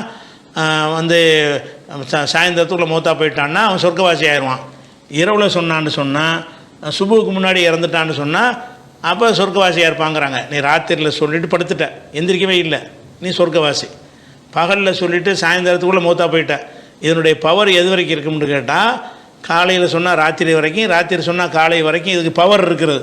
அப்போ இந்த வார்த்தையை சொல்லிவிட்டு அந்த டயத்துக்குள்ளே மௌத்தா போய்விட்டாயானால், 8 மணிக்கு ஒருத்தன் இந்த துவாவை செய்கிறான், 8க்கு மௌத்தா போனாலும் சொர்க்கம், சாயந்தரம் 6 மணி வரைக்கும் எப்போ மௌத்தா போனாலும் சொர்க்கம் இருக்குது. 6 மணி ஆகிடுச்சுன்னா மறுபடியும் ஒருக்கா ரீசார்ஜ் பண்ணிக்கிறணும், நைட்டுக்கு ஒருக்கா சொல்லணும். அப்போ இந்த துவாவை நீங்கள் மனப்பாடம் பண்ணிக்கிட்டு இது அர்த்தத்தை விளங்கி, இதில் ரசூல் அப்படி தானே கேட்க சொன்னாங்க, அபு உலகபி தம்பி ஃபஃபிர்லி என் பாவத்துக்கு உன்னிடத்தை சரணடைகிறேன், என்னை மன்னிச்சிரு, உன்னை தவிர யார் மன்னிப்பா அப்படின்னு சொல்லி, இதுதான் செய்யுதுல் இஸ்திக்ஃபார்னு வேறு கற்று தந்திருக்கிறாங்க. பாவ மன்னிப்பு தேடுவதில் தலையாயது. அப்போ அல்லாஹும்ம அன்த ரப்பி லா இலாஹ இல்லா அன்த ஹலக்தனி வான அபுதுக்க வான அலா அஹதிக்க வாதிக்க மஸ்தத்து அவுதுபிக்க மின் ஷர்ரிமா சனத்து அபு உலக பி நேமத்திக்கு அலைய அபு உலக பி தம்பி ஃபஃபிர்லி ஃபைன்னஹு லா யக்ஃபிரு துனுப இல்லா அன்த. இதை மனப்பாடம் செய்ய விரும்புனீங்கன்னா இதை கூட ஸ்க்ரீனில் இந்த துவாவை மட்டும் தனி டிஸ்பிளேயாக நாங்கள் போடுறோம், அதை பார்த்துக்கிறோங்க. இதை ஒரு ஸ்க்ரீன்ஷாட் எடுத்து வச்சுக்கிட்டு என்ன செஞ்சுக்கலாம், மனப்பாடம் பண்ணிக்கலாம். அதனால் தனித்தனியாக ஒவ்வொன்றையும் சொல்கிறதுக்கு பதிலாக இந்த இஸ்திக்ஃபார்லேயே தலையாயுதுன்னு சொல்லிட்டாங்கல்ல, இதுதான் தலைவர் அப்படின்னு சொன்ன இந்த ஒரு இஸ்திக்ஃபாரை சொல்வதன் மூலமாக நீங்கள் எல்லாத்தையும் இது பண்ணிடலாம். ஆசி ஜஃபருல்லா திருவாரூர் கேட்குறாரு, சப்தமிட்டு ஓதும் ஃபர்லான தொழுகையில் முதல் ஜமாத்து முடிந்து சுன்னத்து தொழுது கொண்டிருக்கும் பொழுது தாமதமாக வந்தவர்கள் 2ஆம் ஜமாத்து நடத்தி குரலை உயர்த்தி சத்தமிட்டு ஓதி தொழுகை நடத்துகிறார்கள். அப்போது சுன்னத் தொழுது கொண்டிருப்பவர்களுக்கு இடையூறாக இருக்காதா அப்படின்னு கேட்குறாங்க. அதாவது இப்போ ஒரு ஜமாத்து முடிஞ்சிருச்சு, தொழுகை முடிஞ்ச உடனே தொழுகைக்கு பின் சுண்ணத்துன்னு இருக்கும்ல, அந்த சுண்ணத்தை சில பேர் எந்திரிச்சு தொழுதுட்டுருப்பாங்க.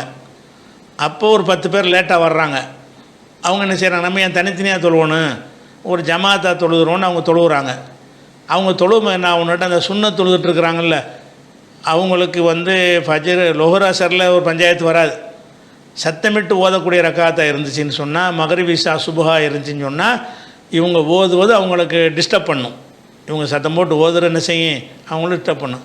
அப்போ ஏற்கனவே சுண்ணத் தொழுகிற ஆளுக்கு ஒரு டிஸ்டர்ப் ஆகுமே, அதனால் இந்த 2ஆவது ஜமாத்து அது 2ஆவது ஜமாத்து நடத்தலாமான்னு கூட அதிலேருந்து ஒரு கேள்வி முளைக்கலாம் அப்படின்னு அவர் கேட்குறாரு. அதாவது இது என்னன்னு கேட்டால், முதல்ல அல்லாஹ்வுடைய ரசூல் ஒன்றை நமக்கு காட்டி தந்துட்டாங்கன்னு சொன்னால் அதில் அது ஏற்படும் இது ஏற்படும்லாம் சொல்லக்கூடாது.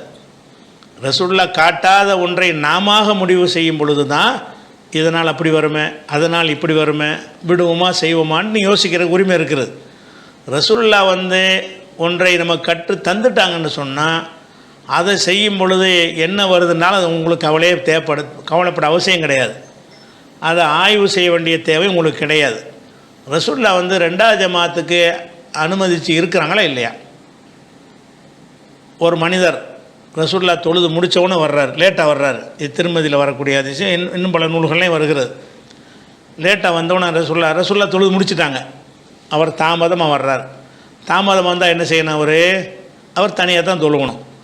எல்லோரும் தொழுது முடிச்சுட்டாங்க, அவர் சிங்கில் அவர் மட்டும் தொழுவு போகிறார். அப்போ ரசூல்லா என்ன செய்கிறாங்கன்னு கேட்டால், உங்களில் யாராவது இவருக்கு தர்மம் செய்கிறீங்களான்னு கேட்குறாங்க. என்ன தர்மம்டா என்னன்னு கேட்டால், தொழுத ஒரு ஆள் அவரோட சேர்ந்து தொழுகிறான்னு அர்த்தம். அப்படி சேர்ந்து தொழுதா 25 மடங்கு கிடைச்சிரும்ல. அவர் தனியாக தொழுதாருன்னா ஒரு நன்மை தான் அவருக்கு கிடைக்கும். அவரோட இன்னொருத்தர் சேர்ந்துட்டாருன்னு சொன்னால் 25 நன்மை அவர் கூட கிடைச்சிருது. அப்போ நம்ம தர்மம் செய்கிறோம், அவருக்கு நம்ம போய் சேர்ந்ததுனால அவருக்கு அதிக நன்மை கிடைக்கும் என்றால் அந்த அதிக நன்மையை அவருக்கு நம்ம சதக்கா பண்ணுறோம்னு அர்த்தம். ஒரு இலக்கியமாக ரசூல்லா என்ன செய்கிறாங்கன்னு கேட்டால், ஐயுக்கும் எத்தஜுரலாகாதா, இவருக்கு யார் தர்மம் செய்கிறவர் யார் இருக்கிறான்னு கேட்குறாங்க. ஒரு ஆள் எந்திரிச்சு அவரோட தொழுதான்னு வருது. அப்போ ரசூல்லா தொழுகையை முடிச்சுட்டாங்க, லேட்டாக வர்றாரு. லேட்டாக வர்றவரை நினைஞ்சாங்க அவர் தனியாக டிஸ்டர்ப் இல்லாமல் தொழுதுட்டு போவலாம். ஆனால் ரசூல்லா அதை விரும்பாமல், நீ ஒரு ஆள் சேர்ந்துக்க, தொழுதாளாக இருந்தால் கூட ஒரு ஆள் சேர்ந்துக்கிறங்க, சேர்ந்து கொண்டீர்களே ஆனால் அவருக்கு நன்மை கூட கிடைக்கும். அப்போ லேட்டாக வரக்கூடியவர் நன்மையை அடைவதற்காக தொழுத ஒரு ஆளை பிடிச்சி அவரோட சேர்த்து விட்டு அவரை ஜமாத்தா தொலை வைக்கிறாங்கன்னா அதுக்கு என்ன விளங்குது, ரசூல்லா இது அங்கீகரிச்சிட்டான்னு விளங்குது. ரசூல்லா அங்கீகரித்த ஒரு விஷயத்தில் எனக்கு இடைஞ்சல் வரும் உனக்கு இடைஞ்சல் வரணும் சிந்திக்கலாமா நம்ம? ரசூல்லா அனுமதிச்சிருக்கிறாங்க அப்படிங்கிற ஒரு அடிப்படையை தான் நீங்கள் அதில் பார்க்கணும். அதை விட என்னென்னு கேட்டால், நீங்கள் சுண்ணத் தொழுவுறீங்கல்ல, அது ஏதோ ஒரு பழக்கத்தில் நீங்கள் பள்ளிவாசலில் சுண்ணத் தொழுவுறீங்க. முதல்ல சுண்ணத் தொழுகிற உரிமை உங்களுக்கு பள்ளிவாசல் தொழுகிற உரிமை கிடையாது. சுண்ணத் தொழுகணும் வீட்டிலாம் தொழுவணும். ரசூல்லா என்ன செய்கிறாங்கன்னு கேட்டால், ஃபைன் அஃதுல சலாத்துல் மரி ஃபி பைத்திஹி லல் மக்துபா, கடமையான தொழுகையை தவிர மற்ற எல்லா தொழுகைகளையும் ஒருவன் வீட்டிலே தொழுவதுதான் சிறந்தது ரசூல்லா சொல்கிறாங்க. புகாரில் 731வது ஹதீஸ். அதில் என்ன வருது, உங்களில் ஒருவர் தொழுகிற தொழுகையிலே சிறந்த தொழுகை எது என்று சொன்னால், கடமையை தவிர இல்லல் மக்தூபான ஃபர்லான தொழுகை 5 வேளை தொழுகையை தவிர மற்ற அனைத்து தொழுகைகளையும், அது முன் சுண்ணத்தாக இருக்கட்டும், பின் சுண்ணத்தாக இருக்கட்டும், இரவு தொழுகையாக இருக்கட்டும், வேறு எந்த விதமான தொழுகையாக வேண்டாலும் இருந்தாலும் சரி தான், அவர் வீட்டில் தொழுகிறது தான் சிறந்தது. ஒன்று விதிவிலக்கு என்னென்னா, தஹியத்துல் மஸ்ஜித், பள்ளிக்கு வந்த காணிக்கைங்கிறாங்கல்ல, அது பள்ளிக்காக உள்ள தொழுகை. அது மட்டும் வேறு ஹதீஸை வச்சு அது விதிவிலக்கில் வந்துடும். அந்த பள்ளிவாசல் நுழையும் போது தொழுகிற அந்த ஒரு தொழுகையை தவிர அப்போ மற்ற தொழுகைகள்னால் நீங்கள் வீட்டிலாம் தொழுவணும். அவர் சலாம் கொடுத்தோன்னா நீங்கள் எந்திரிச்சு முன்னுரிமை எடுத்து நீங்கள் சொன்ன தொழுவுறீங்க, குற்றம் கிடையாது, சிறந்தது கிடையாது. நீங்கள் வீட்டுக்கு தானே போகணும். அப்போ நீங்கள் சிறந்த தேர்ந்தெடுக்கமாக இருக்கும் பொழுது பின்னாடி வர்றவர் மார்க் அனுமதித்த ஒன்றை அவருக்கு வலியுறுத்த ஒன்றை செய்வாரேயானால் யாருக்கு முன்னுரிமை? அவங்களுக்கு தான் முன்னுரிமை. கடமையான தொழுகையை தொழுகிறவங்களுக்கு முன்னுரிமை, சுண்ணத்தான தொழுகையை தொழுகிறவங்களுக்கு முன்னுரிமை கிடையாது. அனுமதி தான் இருக்கே தவிர முன்னுரிமை கிடையாது. அப்போ நீங்கள் என்ன செய்யணும், நீங்கள் சார் நம்ம தான் வீட்டில் அமைச்சு தொழுகணும், நம்ம போட்டு இங்கே தொழுதுட்டு இருக்கிறோம் சுண்ணத் தொழுகையை, அதனால் நம்ம அவர் இது நம்மளை பாதிக்குது நம்ம நினைக்கக்கூடாது அப்படி நினச்சி நீ தொழ வேண்டியதான். அவர் போதுனாலும் நீங்கள் என்ன செய்யணும், எத்தனை சத்தங்கள்லாம் வெளியே கேட்குது, கேட்டாலும் நீங்கள் தொழாமல் இருக்கிறிய அப்படின்னு நினச்சிட்டு போயிட வேண்டியதான். அதனால் உங்களுக்காக வேண்டி அவரை நிப்பாட்ட இயலாது. அதிகபட்சமாக சொன்னால் அவருக்காக வேண்டி உங்களை நிப்பாட்டலாம். நீ என்ன சுண்ணத்து வீட்டில் போய் தொழுவு, அவர் பரலு தொழுவது தான் பள்ளிவாசம் இருக்குது அப்படின்னு தான் சொல்கிறதுக்கு ஒரு இடம் இருக்கே தவிர இப்படி சொல்வதற்கு இடமே இல்லை. அதனால் நீங்கள் என்ன செய்யணுன்னா, அவர் தொழுகிறதுனால உங்களுக்கு பாதிப்பு ஏற்பட்டாலும் பாதிப்பாக நீங்கள் கருதக்கூடாது, அவ்வளோதான். மார்க் அனுமதித்து அவர் செய்கிறாருன்னு நினச்சா அந்த பாதிப்பை தெரியாது. குர்ஆனில் 440வது வசனத்தில் அல்லாவின் வசனங்களை கேலி செய்வோருடன் அமராதீர்கள் என்ற வசனத்தின் அடிப்படையில் பல சபைகளை புறக்கணிக்கும் முடிவை நாம் எடுக்கிறோம். ஆனால் இதற்கு மாற்றமான செய்திகளும் இருக்கிறது. என்ன மாற்றமான செய்தி என்றால், பிற்காலத்தில் தொழுகையை தாமதமாக தொழும் தலைவர்கள் வருவார்கள். வரும்போது சரியான நேரத்தில் நாமும் தொழுதுவிட்டு அவருடன் சேர்ந்தும் தொழுமாறு நபி வழிகாட்டியிருக்கிறார்கள். அப்போ அல்லாஹோ குர்ஆனில் நேரங்குறிக்கப்பட்ட கடமை என்று நமக்கு சொல்லி காட்டுகிறான். அப்படியெனில் தாமதமாக தொழக்கூடியவர்கள் குர்ஆன் வசனத்தை மீறுகிறவர்கள் தானே. அவருடன் நம்மையும் தொழுமாறு நபி வழிகாட்டியிருப்பது முரண்பாடாக இருக்கிறது. மேலும் இஸ்லாத்தின் அடிப்படையில் சபை என்பதன் வரையறை என்ன விளக்க உண்டு.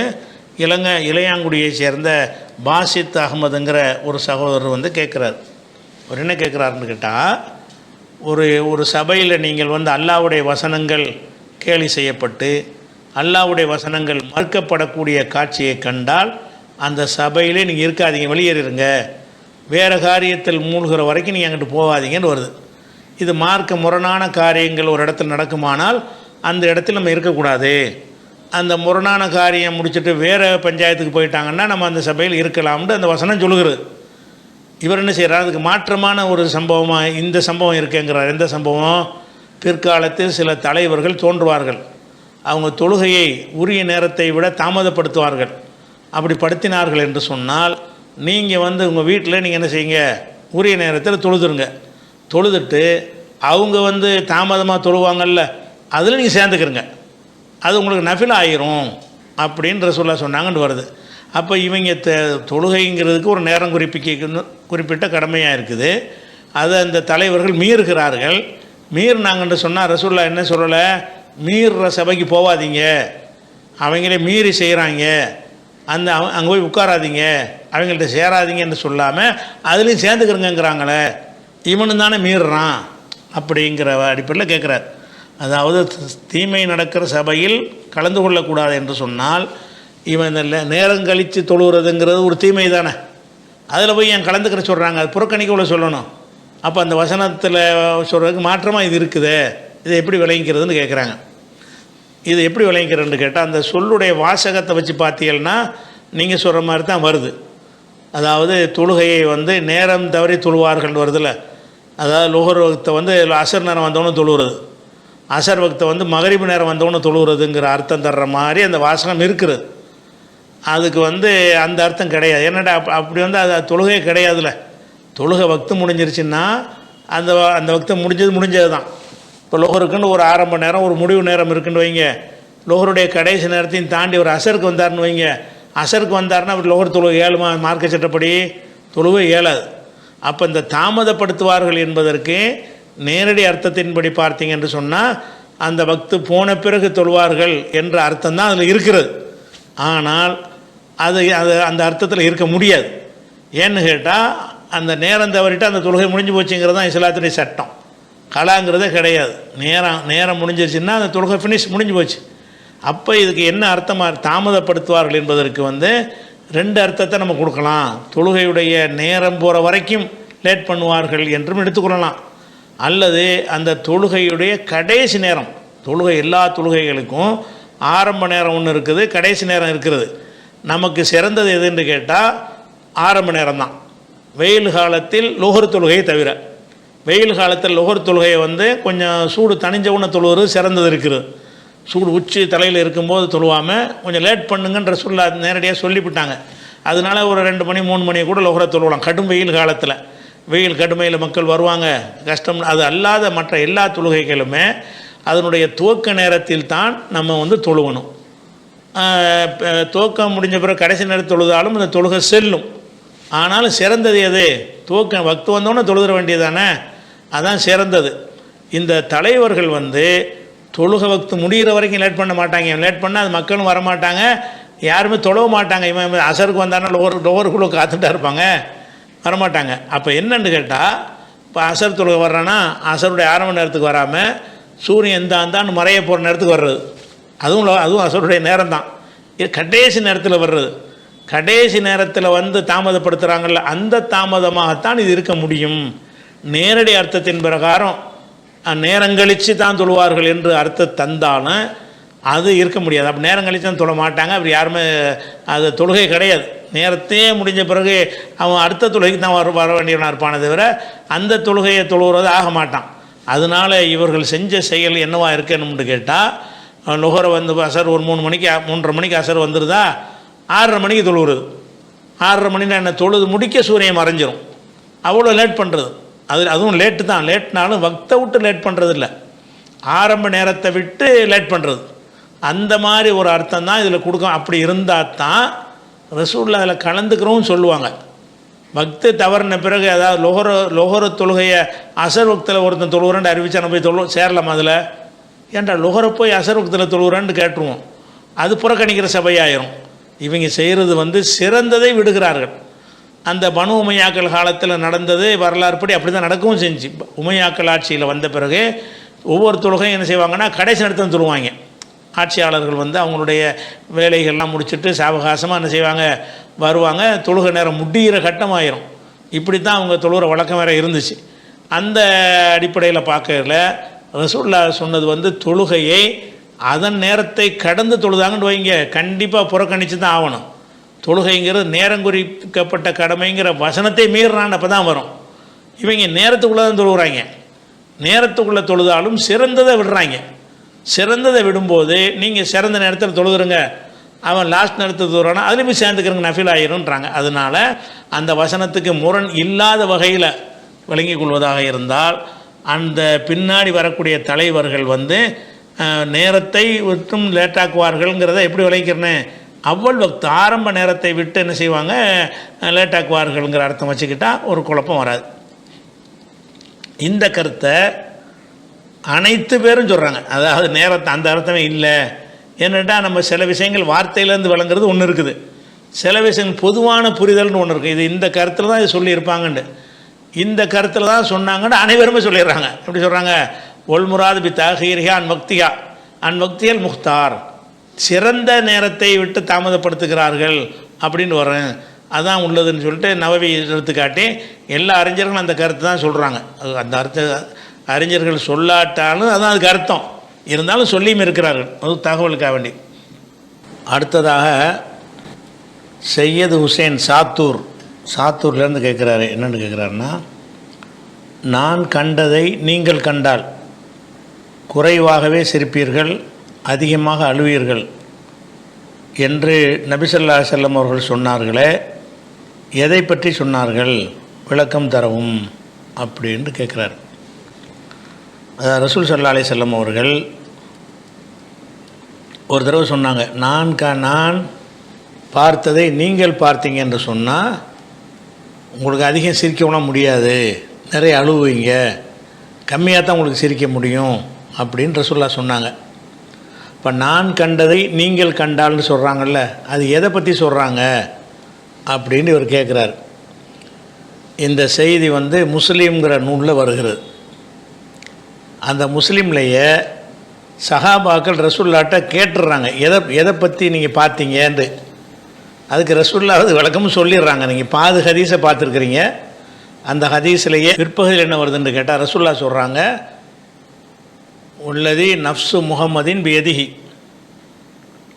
முகமதுடைய உயிர் யார் கைவசம் இருக்கிறதோ அவன் மீது ஆணையாக, லவ் ரஅய்தும் மா ரஅய்து, நான் பார்த்ததை நீங்கள் பார்த்திருந்தால், லஹிக்தும் கலீலன், குறைவாக சிரித்திருப்பீர்கள், ஒல பகைத்தும் கசீரன், நிறைய அழுதிருப்பீர்கள் அப்படின்னு ரசூலுல்லாஹ் சொன்னாங்களா.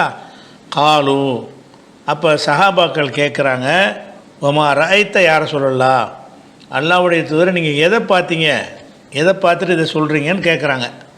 அப்போ கால ரசூல்லா சொன்னாங்க, ராயத்துல் ஜன்னத்தை ஒன்னார், சொர்க்கம் நரகத்தை நான் பார்த்தேன். சொர்க்கத்தை அப்படியே கண்ணால் நான் பார்க்குறேன், நரகத்தை அப்படி கண்ணால் பார்க்குறேன். ஒருத்தன் நரகத்தை கண்ணால் பார்த்த பிறகு அவனுக்கு உலகத்தில் ரொம்ப சிரிக்க முடியுமா? நரகத்தை நம்ம குர்ஆனில் சொல்லி நம்மளாம் அறிஞ்சு வச்சுருக்குறோம், பார்க்கலை.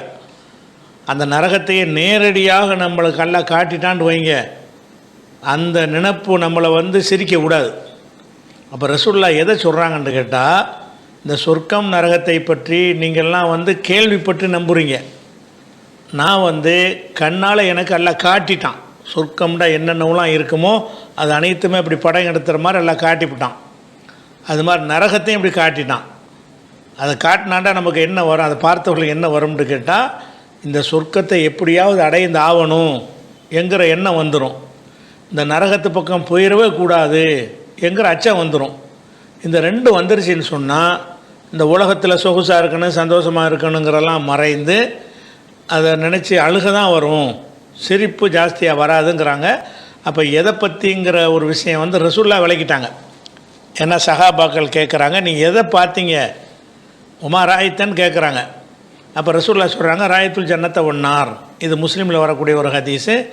அந்த ஹதீஸில் இது விளக்கம் வந்துருச்சு. அடுத்தது வந்து ஏர்வாடியைச் சேர்ந்த ஜலீல், நான் பெயிண்டிங் வேலை செய்கிறேன், இந்த பெயிண்ட் அடிப்பார்களுக்கு சோர்களுக்கு பெயிண்ட் அடிக்கிற வேலை செய்கிறேன். என்னை கோயிலுக்கு பெயிண்ட் அடிக்க கூப்பிடுகிறார்கள். கோவிலுக்கு பெயிண்ட் அடிக்க போகலாமா? என் போன்ற பெயிண்டர்கள் நீண்ட நாள் சந்தேகத்திற்கு விளக்கம் தரவும் அப்படின்னு கேட்குறாங்க.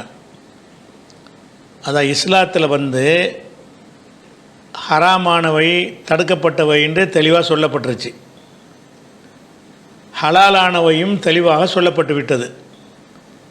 ஹராமானதை நம்ம செய்யக்கூடாது, ஹலாலானதை செய்யலாம். இது வந்து தெளிவாக இருந்தாலும் இன்னொரு விஷயம் இருக்கிறது. என்னென்று கேட்டால், ஒரு ஹராமுக்கு துணை செய்வது அது ஹராம் அல்ல. ஒரு ஹராமுக்கு துணை செய்வது அப்படின்னு வறுமையானால் அதுவும் ஹராமில் சேர்ந்துடும். ஒரு மார்க்கத்தில் தடுக்கப்பட்ட ஒரு காரியத்திற்கு நம்ம வந்து உதாரணமாக வந்து ஒருத்தன் மதுபானம் வைக்கிறான். மதுபானம் என்பது ஹராமானது. அந்த மதுபானத்தை என்ன செய்கிறான்னு கேட்டால், நம்மள்கிட்ட கொடுத்து நீ போய் அந்த இடத்துல டெலிவரி பண்ணிட்டு வாண்டு அழைக்கிறான். நம்ம மது உற்பத்தி பண்ணவும் இல்லை, நம்ம விற்கவும் இல்லை, அவன் தான் விற்கிறான். நம்ம ஒரு தூதராக தான் செயல்படுறோம். இதை செய்யலாமான்னா செய்யக்கூடாதுன்னு மார்க்கம் சொல்லுது. அடே, நீ செய்கிறது சர்வீஸ் தான் பண்ணுற. ஒரு பொருளை ஒரு இடத்துலேருந்து இன்னொரு இடத்துல கொண்டு போய் சேர்த்தல் என்பது அதில் ஒரு பஞ்சாயத்தெல்லாம் கிடையாது. ஆனால் நீ எதை சேர்க்குற, மார்க்கம் தடை செய்திருக்கிற ஒன்றையாக்கும் கொண்டு போய் சேர்க்குற. அப்போ ரசூல் ஸல்லல்லாஹு அலைஹி வஸல்லம் என்ன செய்கிறாங்கன்னு கேட்டால், மதுபானத்தை ஊற்றி சாக்கில் ஹம்ர் ஊற்றி கொடுக்குறான்ல அவனுக்கு, அதை சுமந்து செல்கிறான்ல அவனுக்கு, யாருக்கு சுமந்து செல்லப்படுகிறது அவனுக்கும் அல்லாஹ் சபிக்கிறான் அப்படின்னு அதுக்கு துணை செய்கிறவர்களையெல்லாம் சாபத்துக்குரியவராகத்தான் நமக்கு மார்க்கத்தில் சொல்லப்பட்டிருக்கிறது. அதே மாதிரி குர்ஆன்லையும் 5வது சூறாவில் 3வது வசனத்தில் தாவனு அலல் பிர்ரி வ தக்வா, நல்ல காரியத்திற்கும் இறையச்சமுடைய காரியத்திற்கும் ஒருத்தருக்கு ஒருத்தர் உதவியாக இருங்கள். ஒலா தாவனு, நீங்கள் ஒருத்தருக்கு ஒருத்தர் உதவியாக இருக்காதீர்கள். அலல் இஸ்மி உல் உதுவான், பாவத்திற்கும் வரம்பு மீறலுக்கும் உதவியாக இருக்காதீர்கள். அப்போ ஒரு கெட்ட காரியம் செய்வதற்கு நம்ம ஒரு துணையாக இருந்தோம் என்று சொன்னால் அதுவும் மார்க்கத்தில் குற்றம். ஒருத்தருக்கு உதவி செய்தல் என்பது மார்க்கத்தில் வரவேற்கத்தக்கது தானே. அவருக்கு கெட்ட காரியத்தை உதவி செஞ்சால் அது தடுக்கப்பட்டதாக போயிடுது. இந்த ஒரு அடிப்படையில் இருந்து நம்ம சிந்தித்தோம் என்று சொன்னால், இஸ்லாமில் வந்து பிற தெய்வங்க வழிபாடு தடுக்கப்பட்டிருக்கு. அது சிலையாக இருந்தாலும் சரி, தர்காவாக எதுவாக இருந்தாலும் சரி, அல்லாவை தவிர எதையும் வணங்கக்கூடாது. அப்போ அல்லாவை தவிர மற்றவங்களை வணங்குற அந்த வேலைக்கு போய் துணை செய்கிறது, நம்ம சிலையவே நம்ம செஞ்சு கொடுக்குறது அல்லது சிலுவையவே செஞ்சு கொடுக்குறது, அந்த வேலையை அந்த தர்கா இருக்குது, நம்மளே அதுக்கு வந்து சந்தனத்தை பூசி விடுறது, இந்த மாதிரி காரியத்தை செஞ்சோம்னு சொன்னால் அந்த தீய செயலுக்கு நம்ம துணை செய்கிறோன்னு தானே வரும். மார்க்கத்தில் தடுக்கப்பட்டுருச்சு அல்லாஹ்வை தவிர வழிபடக்கூடாதுன்னு. அல்லாஹ்வை தவிர யாரையும் வழிபடுவதற்கு தான் அந்த ஆலயம் கட்டப்படுகிறது. அந்த ஆலயத்தில் உள்ள எல்லாமே அதை கட்டி கொடுப்பதாக இருந்தாலும் சரி, பெயிண்ட் அடிப்பதாக இருந்தாலும் சரி, எல்லாமே அதுக்கு துணை செய்கிறதா தானே வருது.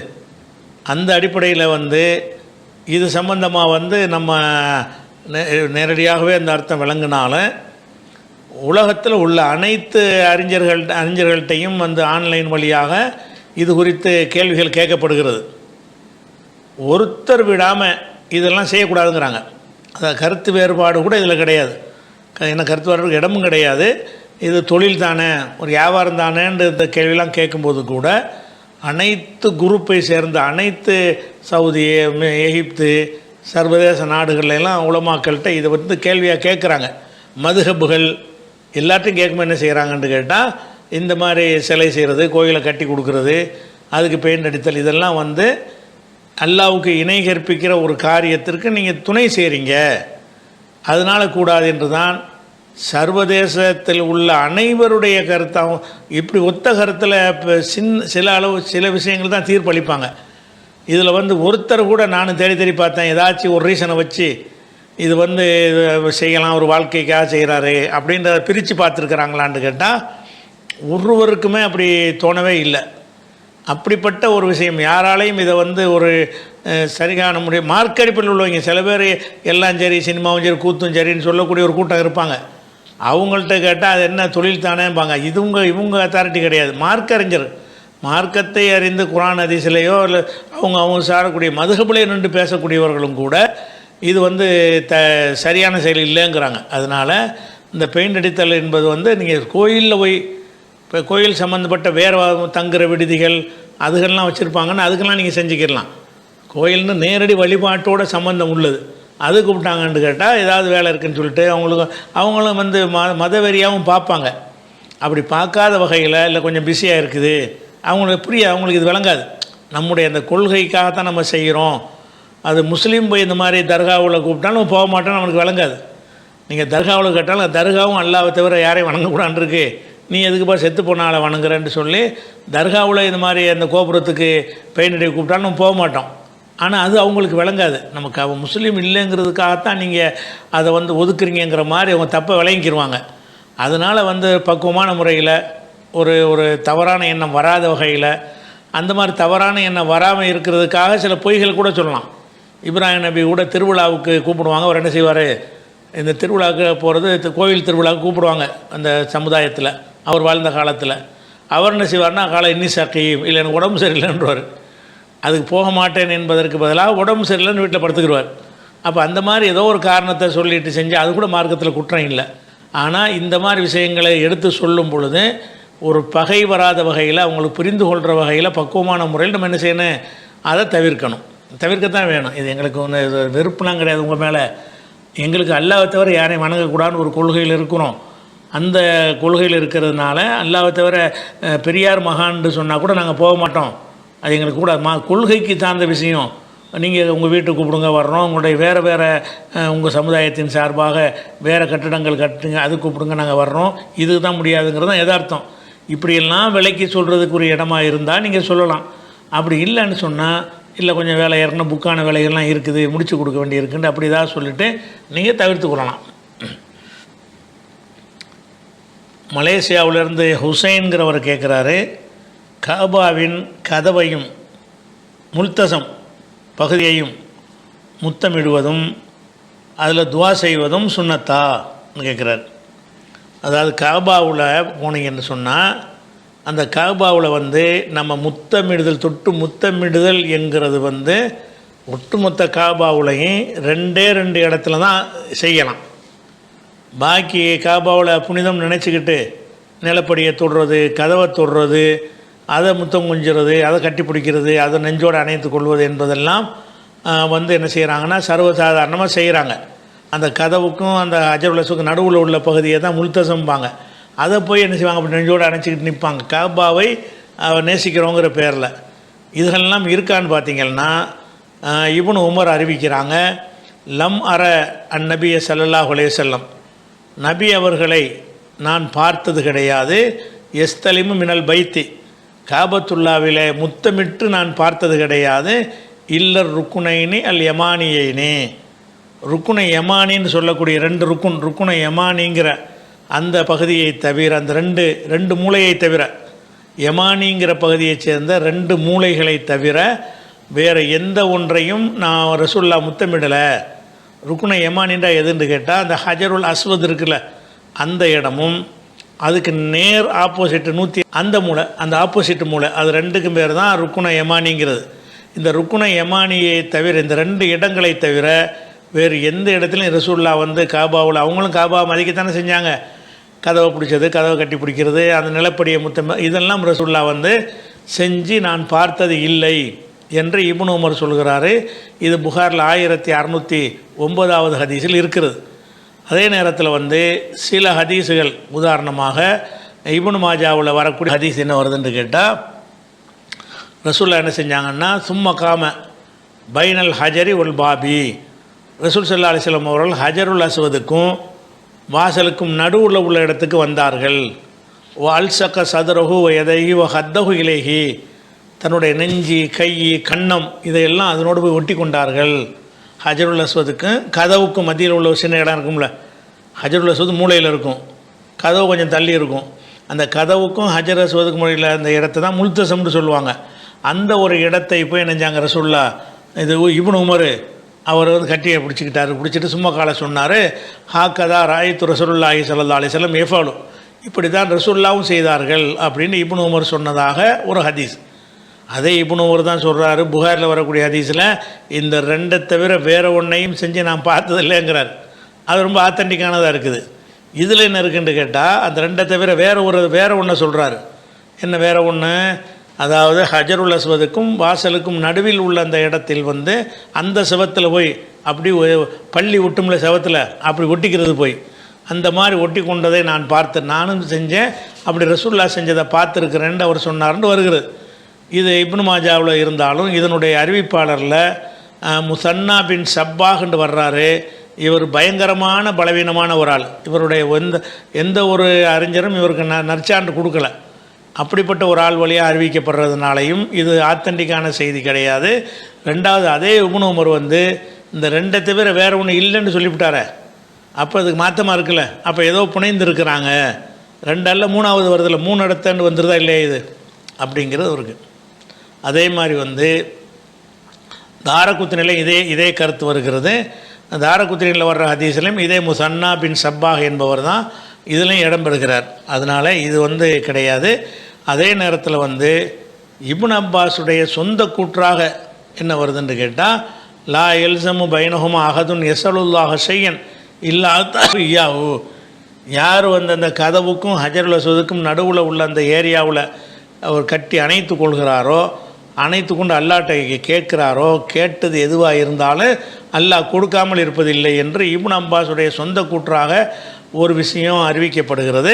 இது ரசூலுல்லாவுக்கு சம்பந்தம் கிடையாது. அப்படி இருக்கிறதுனால இதில் ஒன்றுமே வந்து எல்லாமே தவறு. ருக்குன் 2 மூளைகளை தவிர, ருக்குனை யமானின்னு சொல்லக்கூடிய ஹஜருல் அஸ்வத் மூளை, அதுக்கு ஆப்போசிட்டில் இருக்கிற ஒரு மூளையை தவிர மற்ற பகுதிகளில் காபத்துல்லாவை தொடுவது, முத்தமிடுவது, அதில் நின்று துவா செய்வது, இது எல்லாமே வந்து ரசூலுல்லாஹ் செய்யாமல் வந்து பிறகு உண்டான ஒரு விஷயம். அதே நேரத்தில் ரசூல் ஸல்லல்லாஹு அலைஹி வஸல்லம் காபாவுக்கு உள்ளே நுழைஞ்சாங்கல்ல, உள்ளே நுழையும் போது உள்பக்க சுவர்களையெல்லாம் நினைஞ்சிருக்காங்க, முத்தமிட்டுருக்குறாங்க. அது காபாவுக்கு உள்ளே ஒரு அந்த சிலையெல்லாம் அப்புறப்படுத்திட்டு உள்ளக்க போனாங்கல்ல, அந்த உள்ளே போகும்போது காபாவுடைய உள்ளக்க உள்ள அந்த சவர் பகுதியிலெல்லாம் அது முத்தமிட்டார்கள் என்கிறத கட்டி பிடிச்சார்கள், அந்த மாதிரி இதெல்லாம் வருகிறது. ஆனால் வந்து இது வந்து லைஃபாக இருக்குது, இந்த வெளியில் முத்தமிட்டார்கள் என்பது இருக்கிறது. இது சரியில்லை.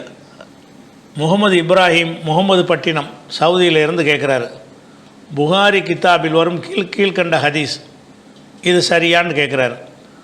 என்ன கேட்குறாருன்னா, அல்லாவின் தூதர் கூறினார்கள், புகாரியில் 2928வது நம்பர் போட்ட ஹதீஸை அனுப்பியிருக்காரு.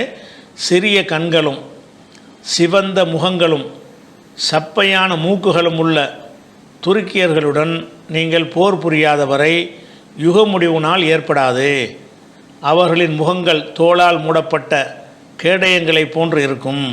முடியாலான காலணிகளை அணிந்திருக்கும் ஒரு சமுதாயத்தருடன் நீங்கள் போர் புரியாத வரை யுக முறிவு நாள் ஏற்படாது அப்படின்ற ஒரு இந்த ஹதீஸ் சரியான ஹதீஸ் தானா, இதை விளக்கவும் இருக்குது. அதாவது ஹதீஸில் என்ன சொல்லப்படுதுன்னு கேட்டால், லா தகுமு சாத்து, அவர் சொன்ன 2928 உள்ள வாசகம், லா தகுமு சாத்து, கியாமத்து நாள் ஏற்படாது, ஹத்தா துகாத்திலு துர்க்க, துருக்கியர்களோடு நீங்கள் போர் செய்கிற வரைக்கும், துருக்குன்னு வருதுல்ல, அது துருக்கியர்கள், துருக்கியரோடு நீங்கள் போர் செய்யும் வரை கியாம நாள் வராது, உங்களுக்கும் துருக்கியர்களுக்கு மத்தியில் ஒரு சண்டை நடக்கும் அப்படின்னு ரசூலுல்லாஹ் சொன்னதாக 2928 ஹதீஸ் அவர் குறிப்பிட்டிருக்கிறாரு. அதே ஹதீஸ் 3587 இருக்கிறது, நீங்கள் துருக்கியரோட சண்டை செய்வீங்க என்பது. அப்போ துருக்கின்னு சொன்ன உடனே இப்போ இவங்க என்ன, இப்போ இந்த காலத்தில் சில கூட்டங்கள் கிளம்பியிருக்காங்கல்ல, இந்த தஜ்ஜால் வந்துட்டான், அது வந்துருச்சு இது வந்துருச்சுன்ற ஒரு கும்பல் கிளம்பியிருக்கானுல்ல, இவனை என்ன செய்ய துருக்கினோன்னு அந்த இப்போ இருக்கிற துருக்கி நாடு இருக்குல்ல, துருக்கி நாட்டோட உள்ள சண்டைன்னு அர்த்தம் செய்யக்கூடிய ஒரு காட்சியை பார்க்குறோம். அதாவது துருக்கி என்று ஒரு நாடு ரசூல்லா காலத்தில் இருந்தது கிடையாது. ரசூல்லா துருக்கின்னு சொல்லும்போது துருக்கி நாடு இருந்தால் தானே அந்த துருக்கியை குறிக்கும். துருக்கு என்பது ஒரு நாட்டின் பெயராக ரசூல்லாவுடைய காலத்தில் இருந்ததே கிடையாது. அதாவது துருக்குங்கிறது இந்த மங்கோலியர்கள் இருக்கிறாங்க இல்லையா, அந்த இனம், அவங்களுக்கு பேர் தான் துருக்குங்கிற வார்த்தை. துருக்குங்கிறது துருக்கு நாட்டோடுன்னு அர்த்தம் செய்யக்கூடாது, துருக்கு இனத்தோடு. அந்த துருக்கு இனம் என்றால் யாருன்னு கேட்டால் இந்த இப்போ துருக்கு நாட்டில் உள்ள அவங்க கிடையாது. துருக்கு என்றால் யாருன்னு கேட்டால் அது மங்கோலியர்கள் தான். அப்போ துருக்கிங்கிற ஒரு நாடு எப்போ வந்துச்சுன்னு கேட்டால் 1923 தான் துருக்கின்ற ஒரு நாடே உண்டாகுது. நமக்கு தெரிஞ்சு 1923 தான், ஒரு 100 வருஷத்துக்கு முன்னாடின்னு வைங்களேன். அப்போ ஒரு 100 ஆண்டுகளுக்கு முன்னாடி தான் துருக்கிங்கிற பேர்லேயே ஒரு நாடே உண்டாகுது. அதுக்கு முன்னாடி வரைக்கும் இந்த துருக்கி அந்த பகுதியெல்லாம் உள்ளடக்கி உஸ்மானிய பேரரசு, துருக்கி நாடுன்னு சொல்ல மாட்டாங்க, உஸ்மானிய பேரரசுன்னு சொல்லுவாங்க. அந்த உஸ்மானிய பேரரசில் இப்போது உள்ள துருக்கி இருக்குல்ல, அந்த துருக்கி மேலே ஒரு அடக்கம்.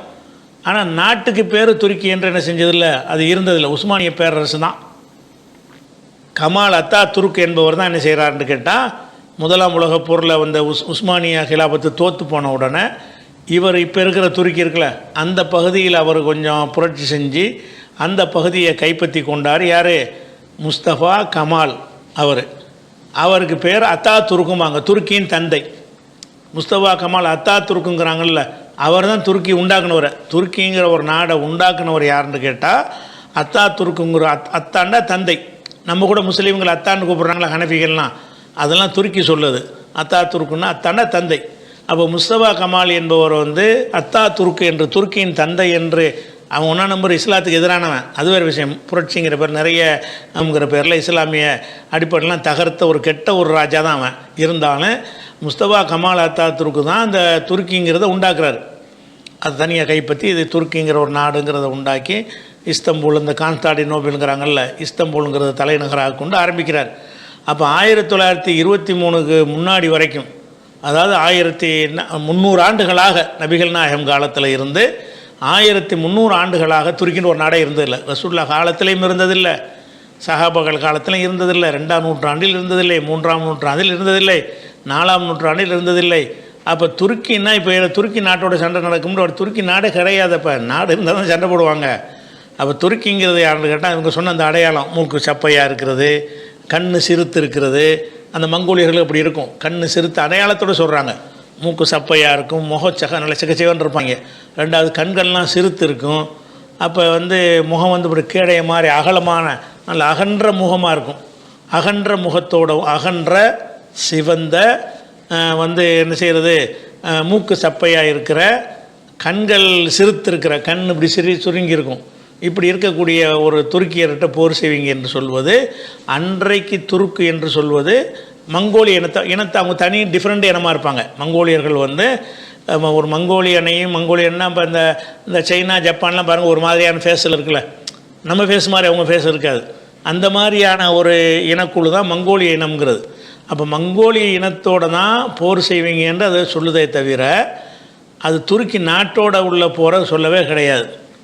அப்போ இந்த மங்கோலியர்கள் செஞ்சாங்கன்னு கேட்டால் போர் செஞ்சு முன்னாடி இருந்த அந்த அந்த மங்கோலியர்கள் என்ன செய்கிறாங்கன்னு கேட்டால் நைசாப்பூர், சமர்கந்து, புகாரா, பாக்தாது இது எல்லாத்தையும் கைப்பற்றிக்கிறாங்க.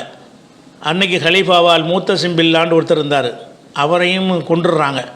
அப்போ கொண்டு என்ன செய்கிறாங்கன்னு கேட்டால் மங்கோலியர்கள் வந்து மத ரீதியாக வந்து அவங்க இதை செய்யலை, மதவெறியர்கள் கிடையாது, அவங்க இஸ்லாத்தை ஒழிக்கணும் அப்படிங்கிறது கிடையாது. அவங்களுக்கு ஏதோ ஒரு அவங்களுடைய ஒரு தூதரை இவங்க கொண்டு விட்டாங்கன்ட்டு அப்படியான ஒரு பிரச்சனை வரும்பொழுது தான் இந்த மங்கோலியர்கள் என்ன செய்கிறாங்கன்னு கேட்டால் இஸ்லாமிய ஆட்சியாளருக்கு எதிராக ஹலீஃபா மூத்தசிம் பில்லாவுக்கு எதிராக படை திரட்டி வந்து அவங்க ஜெயிக்கிறாங்க, எல்லாத்தையும் கைப்பற்றிடுறாங்க, முஸ்லீம்கிட்ட உள்ள எல்லா பகுதியும் கைப்பற்றிடுறாங்க. அப்படி கைப்பற்றின பிறகு இது யாருன்னா அந்த செங்கிஸ்கான் சொல்கிறாங்கல்ல, அவர் தலைமையில், செங்கிஸ்கான்கிறது பேரை பார்த்து முஸ்லீம் மாதிரி தெரியும், அவர் முஸ்லீம், அவர் மங்கோலியர், அவருக்கும் இஸ்லாத்துக்கும் சம்மந்தம் கிடையாது. இப்போ இஸ்லாம்ங்கிறத அவர் வெறுத்தவரும் கிடையாது, ஒரு இஸ்லாமியரும் கிடையாது. ஆனால் முஸ்லீம்களை வந்து ரொம்ப கருவறுத்தார். முஸ்லீம் என்பதற்காக இல்லை, ஆட்சி அடிப்படையில் எங்கள் எல்லை மீறிட்டிங்கோ என்ற ஏதோ ஒரு தகராறின் காரணமாக அது பழிதி இருக்க என்று நெஞ்சார் படை திரட்டி வந்து அந்த செங்கிஸ்கான் தலைமையில் நடந்த யுத்தம் தான் அந்த மாதிரி துருக்கி இனத்தோடு நடந்த யுத்தமாக வரலாறில் கிடைக்கிறது. அப்படி ரசூல்லா சொன்னதுலேருந்து இந்த மங்கோலியர்கிட்ட ஏதாவது சண்டை நடந்திருக்காங்கன்னா அந்த செங்கிஸ்கானுடைய சண்டை தான். செங்கிஸ்கான் எல்லாத்தையும் கைப்பற்றிட்டு போன உடனே அது செங்கிஸ்கான் வந்து நெஞ்சார்னு கேட்டால் அது அந்த போர் செஞ்சிட்டா கூட இஸ்லாம் மதத்தை படிக்கக்கூடியவராக, இஸ்லாம் மதம்ங்கிற வகையில் அவருக்கு அது வெறுப்பு கிடையாது. இஸ்லாம் மார்க்கமோ கிறிஸ்து எந்த மதத்தினரும் நீங்கள் மதப்படி செஞ்சுக்கிறங்க, ஒரு மத திணிப்புக்கு சில பேர் செய்வாங்கல்ல, அவருக்கு நாடு ஆட்சியாளர்கள் எனக்கு ஒரு செஞ்சுட்டாங்கன்னு நாட்டை கைப்பற்றிக்கிட்டாரே தவிர இந்த மத விவகாரங்களில் அவர் என்ன செய்ய மாட்டார், ஒரு கசப்பை காட்டக்கூடிய மன்னராக அவர் செங்கிஸ்கான் இருந்தது இல்லை. அப்போ அந்த செங்கிஸ்கானுடைய ஒரு பேரன் பெர்கே காண்டு அவருக்கு பேர், அவர் என்ன செய்கிறாருன்னு கேட்டால் இஸ்லாத்தை தழுவுறார். அவங்க கையில் ஆட்சியெலாம் வந்த பிறகு முஸ்லீம்களோட பழகுறாங்க, அவங்க பள்ளிவாசலை பார்க்குறாங்க, தொழுகையை பார்க்குறாங்க, இவங்களுடைய இறையச்சம் அந்த வழிபாட்டு முறையெல்லாம் அவருக்கு ரொம்ப பிடிச்சிருக்கிறது மங்கோலியர்களுக்கு. அந்த செங்கிஸ்கானுடைய பேரன் என்ன பண்ணுறாருன்னா இஸ்லாத்தை தழுவுன பிறகு அவர் கையில் இருந்த ரஷ்யா, கஜகஸ்தான் அங்கே எல்லாம் இஸ்லாம் பயங்கரமாக பரவுது. ராஜா வந்துட்டார்னு சொன்னால் அங்கெல்லாம் நல்லா பரவுகிறது. அதே மாதிரி பாரசீகத்தில் மங்கோலியர்கள் பாரசீகத்தை ரெண்டாக பிரித்து ஆட்சி பண்ணாங்க. பாரசீகத்தில் ஆட்சியாக இருந்தவர் என்ன செய்கிறாருன்னு கேட்டால் கசான் முகமதுங்கிறவர், அவர் ஒரு மங்கோலிய அரசர் இஸ்லாத்தை தழுவி கசான் முகமதுன்னு மாற்றி அவர் தலைமையில் இஸ்லாத்தில் ஏற்றுக்கிட்டாங்க. அப்போ தான் ஈரானில் இஸ்லாம் வருது. ஈரானில் இஸ்லாம் வர்றதை எதை வச்சு வருதுன்னு கேட்டால் மங்கோலியரை வச்சு தான். இந்த மங்கோலியர்கள் இஸ்லாத்தை ஏற்றுறாங்க. ஏன்னு கேட்டால் அவங்களுக்கு இஸ்லாமின் மீது வெறுப்பு கிடையாது. அந்த மாதிரி இது அந்த உஸ்பெகிஸ்தான், தஜிகிஸ்தான் நாடுகள் இஸ்லாத்துக்கு வந்ததற்கும் இது ஒரு அதிசயமாக சொல்லுவாங்க வரலாறில். ஒரு இனத்தை அழிப்பதற்கு வந்தவங்க அந்த மார்க்கத்தை பரப்புறதுக்குரிய எல்லாம் பின்னாடி மாறிட்டாங்க. மங்கோலியர்கள் வந்து இஸ்லாமியர்களை அழிப்பதற்கு, இஸ்லாமியர்கள் என்பதற்காக இல்லை, அந்த ஆட்சியாளர்களை அழிப்பது, நாடு பிடிக்க ஏதோ ஒரு நோக்கத்துக்கு வந்து இருந்தாலும் அதுக்கப்புறம் அந்த மத விஷயங்களில் வந்து ஒரு தலையிடாமல் ஒரு ஆய்வு மனப்பான்மையோடு கருதிய காரணத்தினால் அந்த செங்கிஸ்கானுடைய பேரன் முடிஞ்ச உடனே பேரன் காலத்தில் உள்ளவர்கள்லாம் என்ன செய்கிறாங்கன்னு கேட்டால் இஸ்லாத்தினுடைய காதலர்களாக மாறி அவங்கவுங்க தங்கள் பகுதியில் தாங்களும் இஸ்லாத்தை ஏற்று பரப்பக்கூடியவங்களும் ஆகிட்டாங்க. இது இதுதான் இதை சொல்கிறது. இது எப்போ நடக்குதுன்னு கேட்டால் அதாவது ரசூல்லா காலத்துக்கு 600 ஆண்டு கழித்த பிறகு இது நடக்கிறது இந்த சண்டை. இதை இப்னு தைமியா அவர் என்ன செய்கிறாருன்னா அவருடைய நூலில் அல் ஜவாபு சஹீஹ்ங்கிற நூலில் என்ன செய்கிறாருன்னு கேட்டால் இந்த துருக்கி என்பவர்கள் யார் என்று கேட்டால் காத்தலஹமுல் முஸ்லிமூன மின்ஹீன் ஹரஜ ஜெங்கிஸ்கான் என்பவர் புரட்சி செய்த நேரத்தில் முஸ்லீம்கள் சண்டையிட்டதைத்தான் இது குறிக்கிறது. அவருடைய பெரிய ராஜாவாகிய செங்கிஸ்கான், அவருடைய பிள்ளைகளின் பிள்ளைகள் இவங்க நிறைய அளவுக்கு முஸ்லீம்கள் சண்டை நடத்தி பெரும் சண்டையில் நம்ம ஜெயிப்போன்ற சொல்லலை, ஜெயிக்கவும் இல்லை. செங்கிஸ்கானுடைய படையோடு இந்த துருக்கியர்களோடு இஸ்லாமியர்கள் நடந்த போரில் நீங்கள் ஜெயிப்பீர்கள்னு சில இடத்துல முன்னறிவிப்பு செய்வாங்கள்ல, சண்டை செய்வீங்கன்னு மட்டும்தான் சொன்னாங்களே தவிர வெற்றி பெறுவீங்கன்னு சொல்லலை. ஹத்தா துகாத்திலோ, நீங்கள் யுத்தம் செய்கிற வரைக்கும் அது கேமரால் வராதுன்னாங்க. யுத்தம் செஞ்சுட்டாங்க. அப்போ யுத்தத்தில் இன்றைய முடிவு என்னவாக இருந்துச்சுன்னு சொன்னால் செங்கிஸ்கான்கிட்ட டோட்டலாக இன்றைக்கு இருந்த இஸ்லாமிய அரசுகள் முழுசாக எல்லாத்தையும் இழந்து விட்டார்கள், தோற்று விட்டார்கள். நிறைய போர்க்களத்தில் உள்ள போர் வீரர்கள்ங்கிற முறையில் முஸ்லீம் கொல்லப்பட்டார்கள். தேடி முஸ்லீம் அழிப்பாங்கள்ல, அந்த மாதிரி செங்கிஸ்கான் செய்யலை. போர்க்களத்தில் வந்து நிறைய முஸ்லீம்களுக்கு சேதம் ஏற்படுத்தப்பட்டுச்சு. அந்த மாதிரி உள்ளது. இதைத்தான் ரசூல்லா 600 ஆண்டுகளுக்கு முன்னாடியே முன்னறிவிப்பு செய்து விட்டார்கள் அப்படின்னு சொல்லி இந்த ஹதீஸை மென்ஷன் பண்ணி மேற்கோள் காட்டி இப்னு தைமியா அல் ஜவாபு சஹீங்கிற ஒரு நூலில் அவர் சொல்கிறார். இது வந்து இவங்களைத்தான் அது குறிக்குது என்பதற்கு அவ்வளோ பக்கமாக ஆதாரங்கள்லாம் இருக்குதுன்னு வேறு அவர் சொல்கிறார். அதனால் துருக்கியர்களோடு யுத்தம் நடந்தது என்பது வந்து துருக்கி நாடுன்னு யாராவது துருக்கின்னு சொல்லி, அதாவது 1923க்கு முன்னாடி எந்த ஒரு நூலில் துருக்கி என்று வறுமையானால் துருக்கி நாடுன்னு அர்த்தம் செய்யக்கூடாது. அப்போ துருக்கி நாடுன்னு ஒன்று இல்லை. அப்போ துருக்கி என்பது அந்த இனம் மூக்கு சப்பையாக இருக்கக்கூடிய அகன்ற படர்ந்த முகமுள்ள செக்கச்செவேர்னு இருக்கக்கூடிய இடுங்கிய கண்களை கொண்ட ஒரு ஒரு ஒரு இனத்திற்கு பெயர் அது. அதுதான் துருக்கி என்பது. அது என்ன இந்த நாட்டுக்கு துருக்கின்னு பேரை வச்சினோன்னு அர்த்தத்தை மாற்றிட்டாங்க. அது இப்போ இந்த 1923க்கு பிறகு துருக்கின்னு சொல்லப்பட்டால் துருக்கி நாடு. ஹதீஸுகளில் அந்த துருக்கின்னு சொல்லப்பட்டால் துருக்கி நாடு கிடையாது, துருக்கின்னு ஒரு நாடு கிடையாது. அன்றைக்கு உள்ள மக்கள் அறிஞ்சு வச்சுருந்தாங்க, துருக்கி இந்த மாதிரி ஆட்களோடு நீங்கள் சண்டை போடுவீங்க. சஹாபாக்கள் ரசூலுல்லாஹ் சொல்கிறாங்க, நீங்கள் வந்து அந்த மங்கோலியர்கள்ட்ட நீங்கள் என்ன செய்வீங்க, சண்டை போடுவீங்கன்னு ஒரு முன்னறிவிப்பு செஞ்சுருந்தாங்க. அந்த மக்கள் மங்கோலியர் தான் வழங்கியிருப்பாங்க. சஹாபாக்கள் துருக்கின்னு ஒரு நாடு இல்லை, துருக்கின்னு ஒரு நாடு இல்லாமல் இதை சொன்னாங்கன்னா அந்த துருக்கிங்கிற இனத்தை தான் சொல்லுதுன்னு வழங்கியிருப்பாங்க. அந்த துருக்கி இனம் என்ன, மங்கோலியர் தெரிவிப்பாங்க, எத்தனை மங்கோலியரை பார்த்துருப்பாங்க. அந்த ரசூலுல்லாஹ் சொன்ன அடையாளம் அப்படி பொருந்திருக்கும். இவன் இந்த இனத்தோடு நமக்கு ஒரு சண்டை இருக்குது அப்படின்னு ஒரு விளங்குகிற ஒரு முன்னறிவிப்பு தானே தவிர, ஆனால் வெற்றி பெறக்கூடிய யுத்தமாக இருக்கலை. பட்டுத்தோல்வி. இஸ்லாமிய கம்ப்ளீட்டாக டோட்டலாக அவுட் ஆன ஒரு இல்லை, இஸ்லாமிய அரசை இல்லாமல் ஆன ஒரு சம்பவம். ஆனாலும் அந்த மங்கோலியர்களாலேயே பல இஸ்லாமிய நாடுகள் உண்டானுச்சு. அவர்கள் இஸ்லாத்தை தழுவி தங்கள் ஆட்சியில் உள்ள பகுதிகளில் இஸ்லாத்தை நினைஞ்சாங்க கொண்டு போனாங்க என்பதுதான் அதுக்குரிய விஷயம். அடுத்தது அஃபருதீன் ஈரோடு அவர் கேட்குறாரு, செல்ஃபோனில் குரான் ஓதக்கூடாது என்று ஒரு ஆலிம் பேசுகிறார். அந்த வீடியோ அனுப்பியுள்ளேன், இவர் கூறுவது சரியா என்றார். அதாவது ஒரு ஒரு மௌலவி வந்து செல்ஃபோனில், நீங்கள் செல்ஃபோன் வச்சுருக்கோம்ல, அதில் குரான் அப்ளிகேஷன்லாம் இருக்கும்ல, அதில் குரானை ஓப்பன் பண்ணி அதிலேருந்து குரானை ஓதுறது, செல்ஃபோனில் இருந்து குரானை ஓதுறது வந்து ஹராமு, அது கூடாது அப்படின்ட்டு ஒரு ஆலிம் பேசியிருக்கிறார்.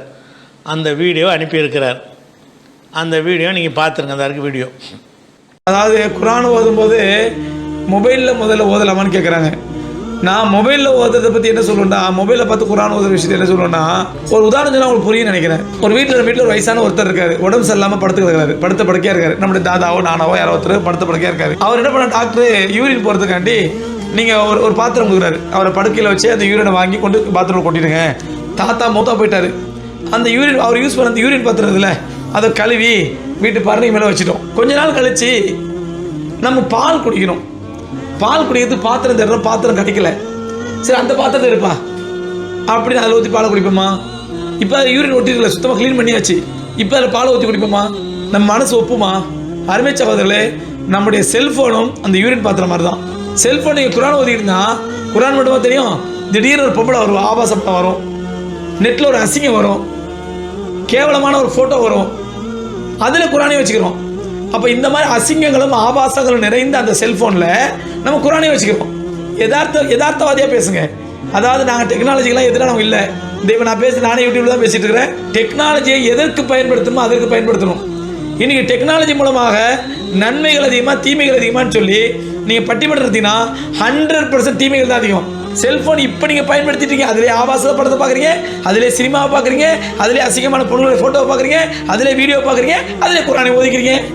அதனால் செல்ஃபோனில் வச்சு குரான் ஓது என்பது என்னை பொறுத்த வரைக்கும். இவர் இதில் என்ன ஆதாரம் காட்டுறாருன்னு கேட்டால், இது எந்த ஒரு அறிவுபூர்வமான ஆதாரமும் இல்லை. நவீன காலத்து டெக்னாலஜியை பற்றின ஒரு புரிதலும் இவருடைய வாதத்தில் இல்லை. இவருடைய அந்த வாதத்தில் இவரை முரண்படுவது கூட அதில் இருக்கிறது. என்ன ஒரு வாதம், அடிப்படையாக வாதம் வைக்கிறார் என்னன்னு கேட்டால், ஒரு தட்டில் வந்து ஒரு காலத்தில் சிறுநீர் பாத்திரமாக உங்கள் தாத்தாவுக்கு பயன்படுத்தியிருக்கிறீங்க, அதை எடுத்து மேலே வச்சுவிட்டீங்க. சாப்பிட்றதுக்கு தட்டு பற்றாக்குறையாக இருக்குது. அந்த சிறுநீருக்கு யூஸ் பண்ண பாத்திரத்தில் சோத்தை திம்பிங்களா? திங்க மாட்டிங்கல்ல? அது மாதிரி தான் இந்த ஃபோனில் என்ன இருக்குது, சினிமா இருக்குது, ஆபாசம் இருக்குது, பல இதுகள் பயன்படுத்தப்பட்ட ஒரு தட்டு இது. இந்த தட்டில் குரானை எப்படி ஓதுவீங்க? இதுதான் பயங்கரமான ஆதாரம். தட்டு என்பது அது ஒரு மெட்டீரியலு. தட்டில் வந்து சிறுநீருக்கு யூஸ் பண்ணோம்னு சொன்னால் அதை போய் லேபில் கொடுத்து டெஸ்ட் பண்ணோம்னு சொன்னால் அந்த சிறுநீருடைய தாக்கம்லாம் இருக்கான்னு கண்டுபிடிக்க முடியக்கூடிய ஒரு விஷயம். நம்ம கண்ணால் பார்க்குறோம், அது அந்த தட்டில் சிறுநீர், அது தட்டில் தான் அந்த சிறுநீர் இருந்தது என்பதை பார்க்குறோம். அதை கழுவிட்டு அதில் சோத்தை திங்கும்போது நம்ம மனசுக்கு என்ன செய்யும், ஒரு அருவருப்பாக இருக்குங்கிறது மனசுக்கு தான் அருவருப்பாக இருக்கும். அது கூட கழுவிட்டாங்கன்னா மார்க்கத்துக்கு ஒரு குற்றம் கிடையாது, மனசுக்கு அருவருப்பாக இருக்கும், அவ்வளோதான். சிறுநீர் பயன்படுத்தின பார்த்து நல்லா கழுவி போட்டு திண்டா தப்பா? மனசு ஒப்பாது.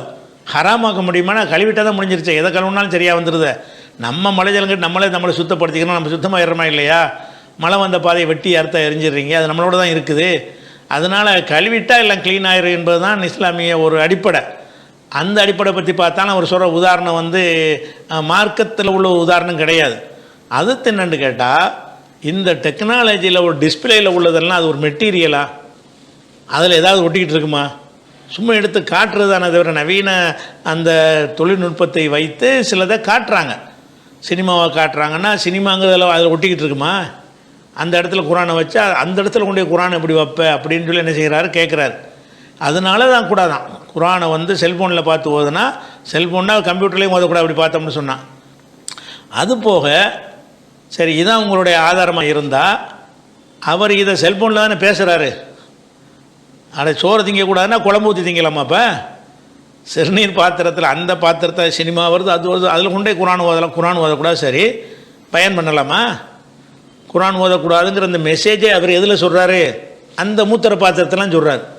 சிறுநீர் பாத்திரத்தை சிறுநீர் தட்டை தான் என்ன செய்கிறாரு, இவர் பயன் பண்ணுறாரு, அதை செய்யுங்க இதை செய்யுங்கிறாரு. இவர் ஹஜ்ஜிக்கு ஆட்களை பிடிச்சி கூட்டிகிட்டு போகிறதுக்கு விளம்பரம் அதில் தான் பண்ணுறாரு. ஹஜ்ஜிங்கிற ஒரு வணக்கத்துக்கு வந்து அங்கே உள்ள காட்சிகள்லாம் எடுத்து போட்டு அதெல்லாம் செய்கிறார். அந்த மூத்திர பாத்திரத்தெல்லாம் செய்கிறாரு. இவர் செய்கிற அம்பூட்டுமே அதில் தானே. ஒரு ஆள்கிட்ட ஃபோன் பேசும்போது கூட அது மூத்திர பாத்திரத்தானே ஃபோன் பேசுகிறாரு. ஃபோன்லாம் எல்லாம் இருக்குது. மூத்திர பாத்திரத்தை உதாரணம் காட்டுறாரு. அப்படி காட்டினின்னு சொன்னால் ஃபோனை யூஸ் பண்ணக்கூடாதுன்னு வாதம் வச்சா தான் அது உண்மை. அந்த வாதத்தில் உண்மையாளராக இருந்தால் அம்மாடி ஃபோனில் தொட்டவே கூடாது, இல்லை ஃபோன் மூத்திர தட்டில் பிரியாணி தான் வைக்கக்கூடாது, வந்து நம்ம தோசை வச்சு திங்கலாண்டா ஒத்துக்குருவீங்களா? உங்களுக்கு மூத்திர தட்டின்னு வந்துருச்சுன்னு சொன்னால் அதில் எதையும் வைக்க மாட்டீங்க. பிரியாணி வைக்க மாட்டீங்க, பிஸ்கெட் வைக்க மாட்டீங்க, குழம்பு வைக்க மாட்டீங்க, ரசமும் வைக்க மாட்டீங்க, எதையும் வச்சு சாப்பிட்றதையும் வைக்க மாட்டீங்க. அதை அப்படித்தான் முடிவு எடுக்கணும். அப்போ நீ செல்ஃபோனில் குரான் ஓதக்கூடாதுன்னா குரான் ஓதக்கூடாதுன்னு சொல்லு, பயான் பண்ணக்கூடாதுன்னு சொல்லு. ஏன்னா பயான் பண்ணும்போது இதெல்லாம் வராதா? சினிமா வந்துடுமா? குரான் ஓதிட்டு ஒரு சினிமா ஏன் வருது? அதை வராமல் ஆக்கி வைக்க முடியுமே? அதான தொழில்நுட்ப கருவி. குரான் வந்தால் குரான் மட்டும் வர்ற மாதிரி நம்ம ஆக்க முடியுமே? அதில் ஏன் வருது? நீங்கள் ஆன்லைன்லேருந்து எடுத்தால் தான் விளம்பரங்கள்லாம் சொருக முடியும்.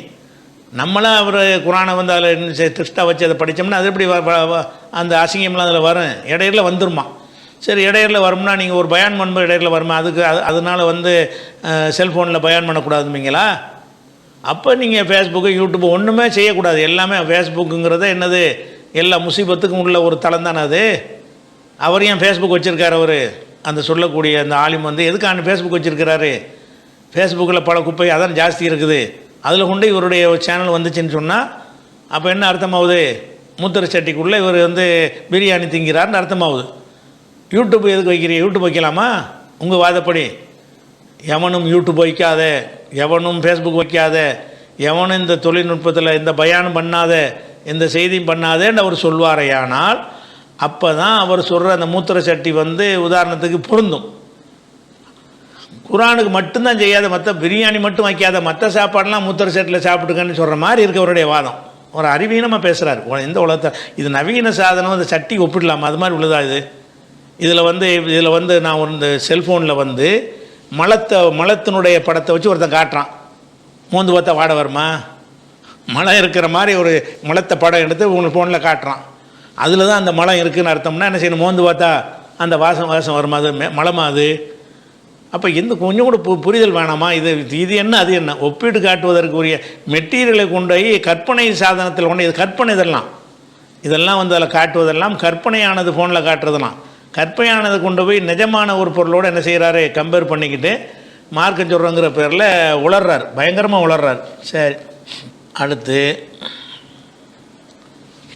ஆஸ்திரேலியாவிலேருந்து முஸ்ஸம்மிலா அப்படிங்கிறவங்க சொல்கிறாங்க, பெண்கள் மணிக்கட்டு வரை மறைக்க வேண்டும். கை மறைக்கிறாங்கல்ல, இந்த கையை மறைத்தல் என்பது வந்து இது மணிக்கட்டுனா இந்த இடம் வரைக்கும் மறைக்கணுமா? அதுக்குரிய ஆதாரத்தோடு சொல்ல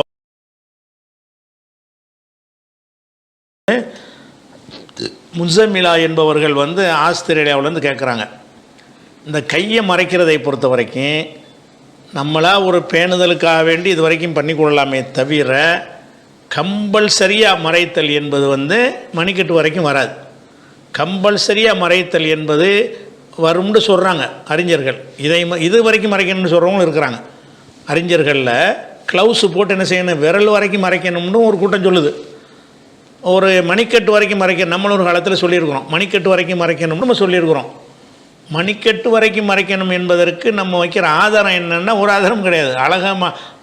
அலங்காரத்தை மறைக்கிறதுங்கிற ஆதாரத்தை கொண்டாந்து காட்டுவாங்க. ஆனால் ஹதீஸுகளில் தேடி பார்த்தீங்கன்னு சொன்னால் இந்த இதுவரைக்கும் மறைக்காமல் இருந்திருக்கிறார்கள். இந்த முழங்கை இருக்குல்ல, முழம் போடுற கை, அந்த முழங்கை வரைக்கும் மறைக்காமல் இருந்திருப்பதற்கு நிறைய ஆதாரங்கள் இருக்கிறது. அப்போ முடிஞ்ச அளவுக்கு சாதாரணமான நேரங்களில் நீங்கள் இப்படி முழுசாக அடைந்து கொண்டாலும் பிறருடைய பார்வை அங்கெல்லாம் கையெல்லாம் பார்க்கும்னு உங்களுக்கு இருந்தால், நகை போட்டிருந்தீங்கன்னா வளையல் போட்டிருந்தா அப்போ நம்ம மறைக்கணும்னு சொல்லணும், அலங்காரத்தில் வந்துடுது. அப்படி இல்லை வெறுங்கையாக இருந்துச்சுன்னு சொன்னால் அதை ஒருத்தங்க வந்து இது வரைக்கும் சட்டை போடுறாங்க, இது வரைக்கும் போடுறாங்கன்னு சொன்னால் பெண்கள் முழங்கை ஃபுல்லாக மறைஞ்சிடணும். அந்த மாதிரி இருக்கும் என்று சொன்னால் அது வந்து தவறு இல்லை அப்படின்னு முடிவெடுப்பது தான் சரியான ஒரு கருத்தாக இருக்க முடியும். அதுக்கு என்ன ஆதாரம்னு கேட்டால்,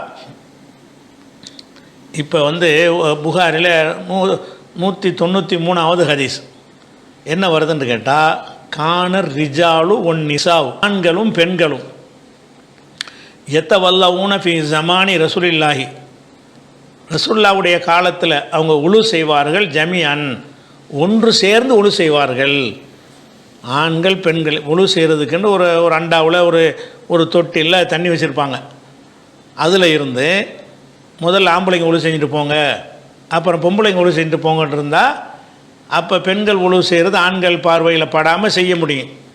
ஒன்றா சேர்ந்து உழு செய்கிறார். உழு செய்தல் என்பதில் முக்கிய விஷயம் என்ன, முகத்தை கழுவணும். உழு செய்கிறதில் முக்கிய விஷயம் என்ன, கையை கழுவணும்.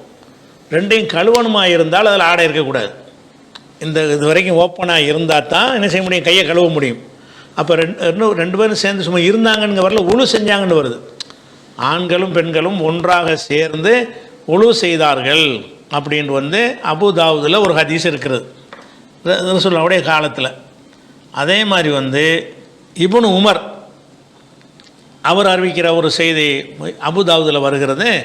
குன்னா நதவல்லவ் நஹ்னு ஒன் நிசாவு, நாங்கள் ஆண்களாகிய நாங்களும் பெண்களும் உழு செய்வோம். அல்ல அகதி ரசூலுல்லாஹி ஸல்லல்லாஹு அலைஹி வஸல்லம் ரசூலுல்லாஹ்வுடைய காலத்தில் உழு செய்வோம். மின் இனாயின் வாஹிதின், ஒரு பாத்திரத்தில், ஒரு பாத்திரம் பெரிய பாத்திரமாக இருக்கும், அதில் நாங்கள் உழு செய்வோம். எப்படி செய்வோம்னு கேட்டால், முதலீஃபிகி ஐதீனா, எங்களுடைய கைகளை அதுக்குள்ளே நுழைத்து தண்ணி அள்ளி உழு செய்வோம். அப்போ நம்ம இந்த ஹவுலு மாதிரி வச்சுக்கிறாங்கல்ல பள்ளிவாசலில், அந்த மாதிரி ஒரு டேபிள், அவ்வளோ பெருசாக இல்லாட்டாலும் இந்த ஒரு டேபிள் மாதிரி ஒரு பாத்திரத்தை வைத்து அதில் தண்ணியை நிறச்சி அதிலேருந்து அள்ளி உழு செய்வாங்க. ரெண்டு பேரும் சேர்ந்து இந்த பக்கம் அவங்க செய்யும்போது அப்போ அந்த பெண்ணுடைய முகம் இவருக்கு தெரியும், அந்த பெண்களுடைய கைகள் தெரியும் என்கிற ஒரு நிலையில் தான் இது ரசூலுல்லாஹ்வுடைய காலத்தில் நாங்கள் ஆண்கள் பெண்கள்லாம் ஒன்றா உழு செஞ்சுருக்குறோம் அப்படின்னு சொல்லி அபுதாவுதில் ஒரு ஹதீஸ் வருகிறது. அதே மாதிரி வந்து இது வந்து ரசூலுல்லாஹ் காலத்தில் நடந்து ரசூலுல்லாஹ் வந்து பார்க்காம இருந்திருக்கலாம்ல அப்படின்னு ஒரு சமாளிக்கும் வாய்ப்பு இருக்குல்ல. இப்னு ஹிப்பானில் வரக்கூடிய ஒரு ஹதீஸ் என்ன சொல்லுதுன்னு கேட்டால், இல்லை இப்னு உமர் சொல்கிறாரு, அபுசர நபிய ஸல்லல்லாஹு அலைஹி வஸல்லம், நபி அவர்களையும் அஸ்ஹாபஹு, நபியுடைய தோழர்களையும் இப்னு உமர் பார்க்குறாரு. எப்படி பார்க்குறாரு, எத்தத்தஹருன ஒழு செய்கிறார்கள், அர்ரிஜால் ஒன் நிசாவு, ஆண்கள் பெண்கள்லாம் மின் இனாயின் வாயுதன். அப்போ ரசூலுல்லாஹ் ஒழு செய்கிறது நின்றுருக்கிறாங்க. அதாவது ரசூலுல்லாவுக்கு தெரியாமல் அந்த மக்கள் செஞ்சாங்கன்ற ஒரு அர்த்தம் யாராவது கொடுக்க வந்தார்களே. ஆனால் இப்னு ஹிப்பானுடைய ஹதீஸ் அதை மறுக்குது. எப்படி மறுக்குது, நான் வந்து பார்த்துருக்குறேன், ரசூலுல்லாவும் சஹாபாக்களும் சேர்ந்து உழு செஞ்சுருக்கிறாங்க, ஆண்கள் பெண்கள் ஒன்றா சேர்ந்து. குல்லுஹும் எத்தத்தஹரு மின்ஹு, அந்த பாத்திரத்தை வந்து அனைவரும் அதில் உழு செய்வார்கள் ஒரு பாத்திரத்தில். அப்போ ஒரு பாத்திரத்தில் உழு செஞ்ச ஆண்களில் ரசூலுல்லாவும் ஒருவராக இருந்தார்கள்.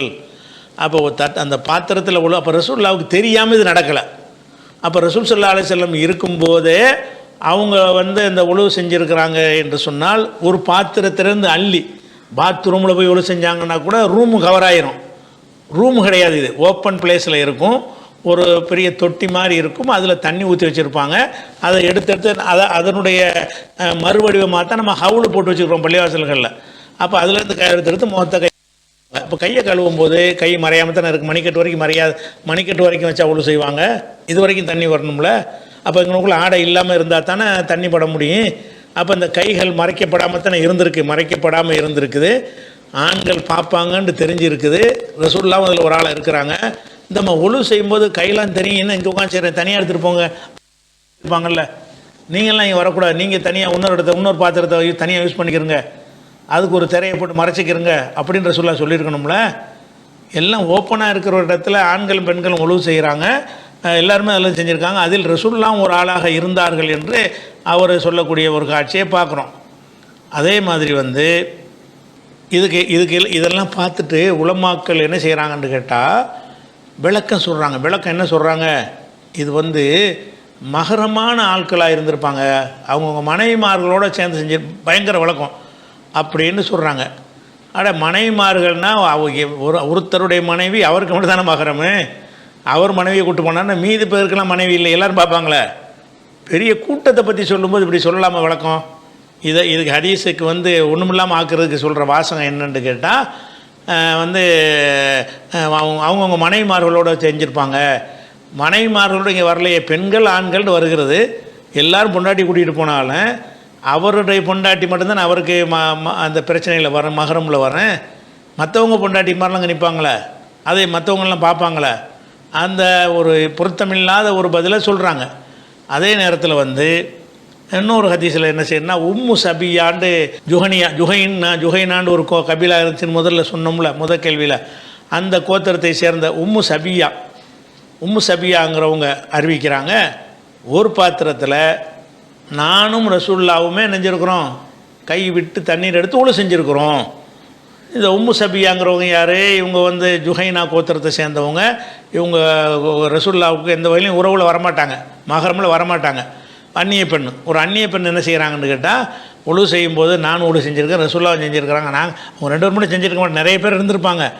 அதில் மகரமாக தான் இருந்தாங்கன்னு சொல்கிறாங்கல்ல, அதுக்கு மறுப்பாக உம்மு சபியா என்ன சொல்கிறாங்கன்னா, இஹ்தலபத்து எது ரசூலுல்லாஹி ஸல்லல்லாஹு அலைஹி வஸல்லம் ஃபில் உலூய், உழு செய்யும் பொழுது என் கையும் ரசூலுல்லாஹ்வுடைய கையும் மின் இனாயின் வாஹிதின், ஒரு பாத்திரத்திலிருந்து என் தண்ணீரை எடுத்தெடுத்து நாங்கள் பயன்படுத்தினோம். அப்போ ஒரு பாத்திரத்தில் தண்ணி இருக்குது, ஒரு பக்கம் ரசூலுல்லாஹ் தண்ணி எடுத்து உழு செய்கிறாங்க, ஒரு பக்கம் உம்மு சபியா செஞ்சுருக்கிறாங்க என்கிற ஒரு செய்தி அபுதாவுதில் இருக்கக்கூடிய ஒரு விஷயம். அப்போ இதெல்லாம் வச்சு பார்க்குற நேரத்தில் அப்போ ரசூல் ஸல்லல்லாஹு அலைஹி வஸல்லம் காலத்தில் இந்த முழங்கை வரைக்கும் தெரிதல் என்பது அது தவறாக கருதப்படலை. சாதாரண நேரத்தில் நீங்கள் போட்டுக்கலாம், ஒரு பழகிட்டனால அது குறைக்கணுன்ற ஒரு அவசியம் இல்லை, இருந்தால் போட்டுக்கிறோங்க. மார்க்கத்தில் ஒரு கட்டாயம் எது வரைக்கும் வரும்னா இது வரைக்கும் தான், இதுக்கு மேலே ஏற்றிடக்கூடாது. இது வரைக்கும் நீங்கள் அரக்கை முக்கால் சட்டையெல்லாம் ஒரு பெண் போட்டால் கூட அலங்காரம் இல்லாமல் இருந்தால் போட்டால் கூட அதை தப்பு செய்ய முடியுமான்னா அதுக்கு நீங்கள் ஆதாரம் காட்டணும். காட்டி இருக்கிற இந்த ஆதாரத்துக்கு பதிலும் சொல்லணும்.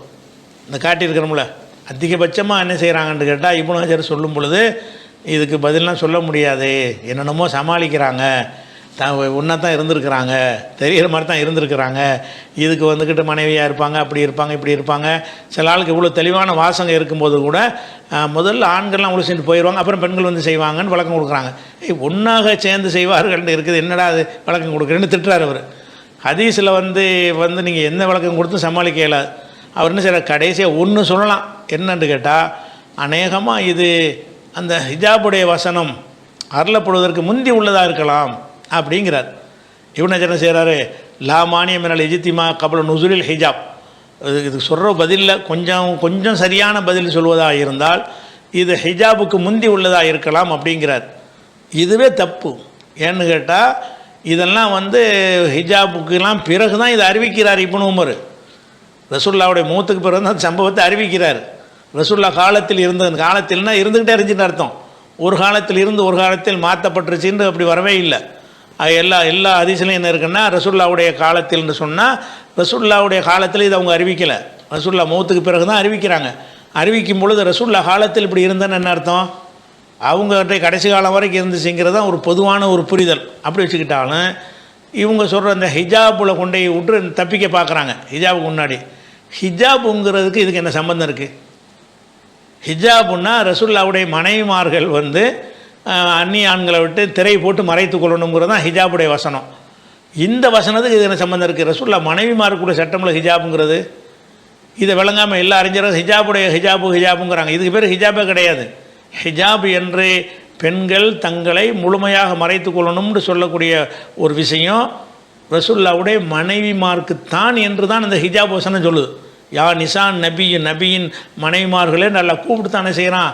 நீங்கள் வந்து அதில் பல விஷயம் சொல்கிறான். நீங்கள் யார்ட்டையாவது ஒரு பொருளை கேட்பதாக இருந்தால் ஃபஸ்ட் உன்னை மின்வராய் ஹிஜாப், ஒரு திரையை போட்டுக்கு திரைக்கு அப்பால் அவங்க இருக்கட்டும், நீங்கள் இப்பால் இருந்துட்டு தான் கேட்கணும்.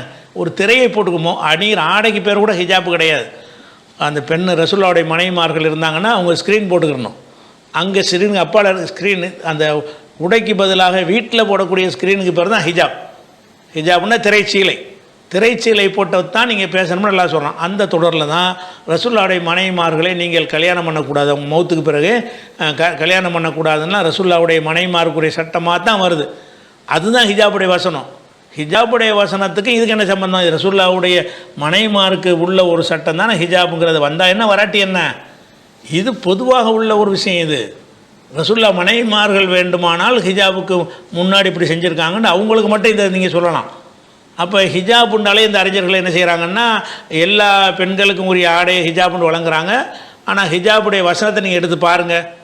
ஹிஜாபுடைய நிசார் நபியின் மனைவியரேன்னு கூப்பிட்டு தான் அந்த ஹிஜாபுங்கிற வார்த்தை எங்கே வருதுன்னு கேட்டால், ரசூலுல்லாவுடைய வீட்டுக்கு போனீங்கன்னா சாப்பிட கூப்பிட்டா உடனே வெளியேறிடுங்க, அங்கே உட்காந்துட்டு இருக்கா தொந்தரவு பண்ணாதீங்க இப்படிலாம் சொல்லிட்டு வந்து நீங்கள் ரசூலுல்லாட்ட எதுவும் மனைவிமார்கிட்ட ரசூலுல்லாவுடைய மனைவிமார்கிட்ட எதுவும் கேட்பதாக இருந்தால் ஃபஸ்ட் உன்னை மின்வராய் ஹிஜாப், திரைக்கு அப்பால் இருந்து கேளுங்கள். ஒரு திரையை போட்டுக்கணும். ரசூலுல்லா மனைவிமார்கள்லாம் ஸ்க்ரீனுக்கு அப்பால் தான் இருக்கணும். ஸ்க்ரீன் போடுறதுக்கு பேர் தான் ஹிஜாப். இது விளங்காமல் ஹிஜாபுங்கிறது அந்த வசனத்திலேருந்து அனைத்து பெண்களை பற்றி இது பேசவே இல்லைன்னு தெரிஞ்சுக்கிட்டு இருந்து கூட இந்த ஹிஜாபு இவங்க போகிற இந்த புர்காவை தான் ஹிஜாபுன்னு என்ன செய்கிறாங்க. அன்றைக்கி வரைக்கும் இப்போ அறியாத மக்கள் சொல்கிறாங்கன்னா அன்றைக்கி அறிஞ்ச மக்களும் சொல்கிறாங்க. இப்படி இப்னு ஹஜர் மாதிரி ஆளுக்களும் இது சொல்கிறாங்க ஹிஜாபா. இதுக்கு பேர் ஹிஜாபுக்கு முன்னாடி ஹிஜாபுக்கும் இதுக்கு என்னப்பா சம்பந்தம்? ஹிஜாபுக்கும் எல்லா பெண்களுக்கும் என்ன சம்பந்தம் இருக்குது? ஹிஜாபுங்கிறது முழுசாக ஸ்க்ரீனுக்கு பின்னாடி இருத்தல் என்பது ரசூலுல்லாவுடைய மனைவிமாருக்குள்ள சட்டம். அந்த சட்டம் இறங்குறதுனால இதுக்கு என்ன பாதிப்பு வரும்? அது இறங்குனா என்ன, இறங்காட்டி என்ன, வேறு பெண்களுக்கு உள்ள விஷயம்ல இது வேறு பெண்கள் ஒழுவு செய்கிறதுக்குள்ள விஷயமாவில் வருது. அதனால் இதுதான் அதிகபட்சமான ஒரு பதில் அவங்க சொல்கிறாங்க. லூத் நபி அவர்களின் மனைவி அந்த சமுதாயம் செய்த தவறை செய்ததாக பயானில் கூறுகிறார்கள். அவ்வாறு கூறுவது தவறு என்று சொன்னால் குரானில் அல்லாஹ் அவ்வாறு கூறியிருக்கிறான் என்று சொல்கிறார்கள். விளக்கம் தரவும் அப்படின்னு கேட்குறாங்க பாண்டிச்சேரியிலேருந்து. அதாவது லூத் நபியுடைய ஒரு சமுதாயம் வந்து ஒரு கெட்ட காரியம் செஞ்சாங்க. முக்கியமான அடிப்படை ஏகத்துவ கொள்கை தான். பல தெய்வம் அல்லாவை நம்பாமல் இருக்கிறது தான் ஃபஸ்ட்டு. அதுக்கு தான் நபிமார்கள் வருவாங்க. அதோடு சேர்த்து அந்த பகுதியில் இருக்கிற தீமைகளையும் எதிர்ப்பாங்க. மெயினாக வர்றது லூத் நபி வந்தாலும் சரி, இப்ராஹிம் நபி வந்தாலும் சரி, எல்லாமே லா இலாஹ இல்லல்லாஹுக்கு தான் வர்றாங்க. எல்லா நபிமார்களும் அதை சொல்வதற்கு வருவாங்க. வரும் பொழுது இப்போ ஷுவைப் நபி வந்தார்னா அவர் காலத்தில் அளவு நிர்வாகிகள்லாம் மோசடி பண்ணிட்டு இருந்தாங்க. அவர் தௌஹீதையும் சொல்லி கொண்டு அளவு நிர்வாகி மோசடி பண்ணாதீங்கிற அது மிகைத்திருந்ததுனால அதை பற்றியும் சொல்லியிருப்பார். அதை சொல்வதற்கு அவர் வரல. அதை விட அல்லாஹ் ஏற்றுக்கணும் முதல் விஷயம்.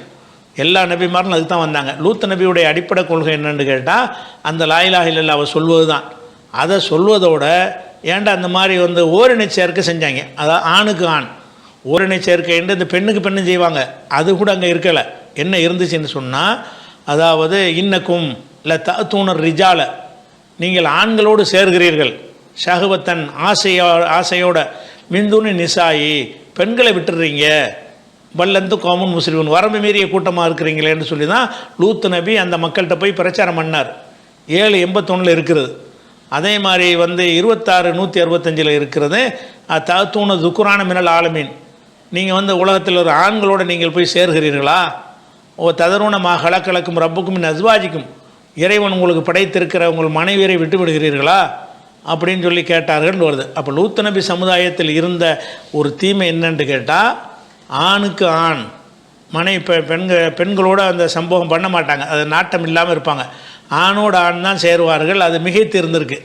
எல்லோரும் அப்படி செஞ்சுருக்க மாட்டாங்க, கொஞ்சம் பேர் அப்படி இருந்திருப்பாங்க. ஆனால் அப்படி மிகைத்து இருந்திருக்குது. அப்போ இதுக்காக வேண்டி அவங்களை அழிக்கும்போது லூத்துடைய மனைவி நல்லா அழித்ததாக சொல்கிறான். லூத் நபி அழித்த மாதிரி அவங்க மனைவியை சேர்த்து அழித்தோங்கிற விஷயத்த மனைவியை தவிர மற்ற எல்லாரையும் காப்பாற்றணும்னு நல்லா சொல்கிறான். அப்போ லூத் நபியுடைய அந்த ஓரினச் சேர்க்கை சமுதாயம் அழிக்கப்படும் பொழுது அவளும் அழிக்கப்பட்டாள், அவருடைய மனைவி அழிக்கப்பட்டான்னு வருது. இதை வச்சு தான் அதே தப்பு அந்த பெண்கள் செஞ்சாங்கன்னு அந்த பயானில் சொல்கிறாங்க. இது ஒரு மடமை.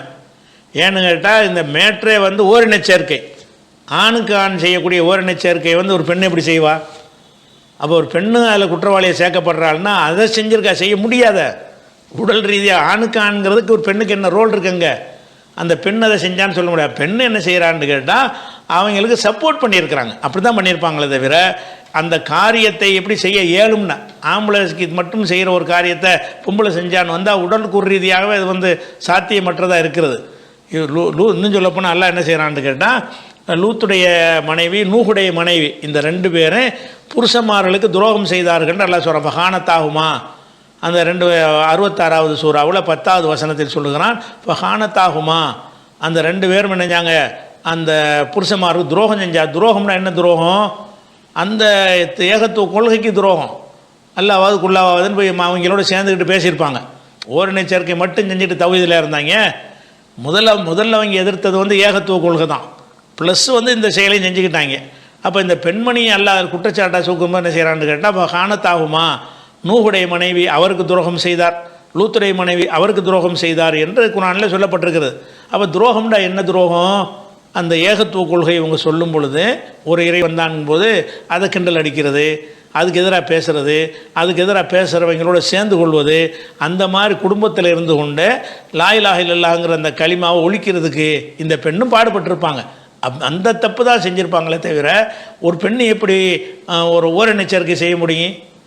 ஆண்களும் செய்கிற ஒரு செஞ்சாங்கங்கிறது ஒரு பெண்ணுக்கு எப்படி பொருந்தேன்?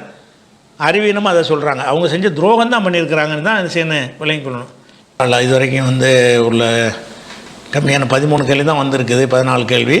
இன்ஷா அல்லாஹ் மீதி உள்ள கேள்விகளை அடுத்தடுத்த வாரத்தில் பார்க்கலாம். அஸ்ஸலாமு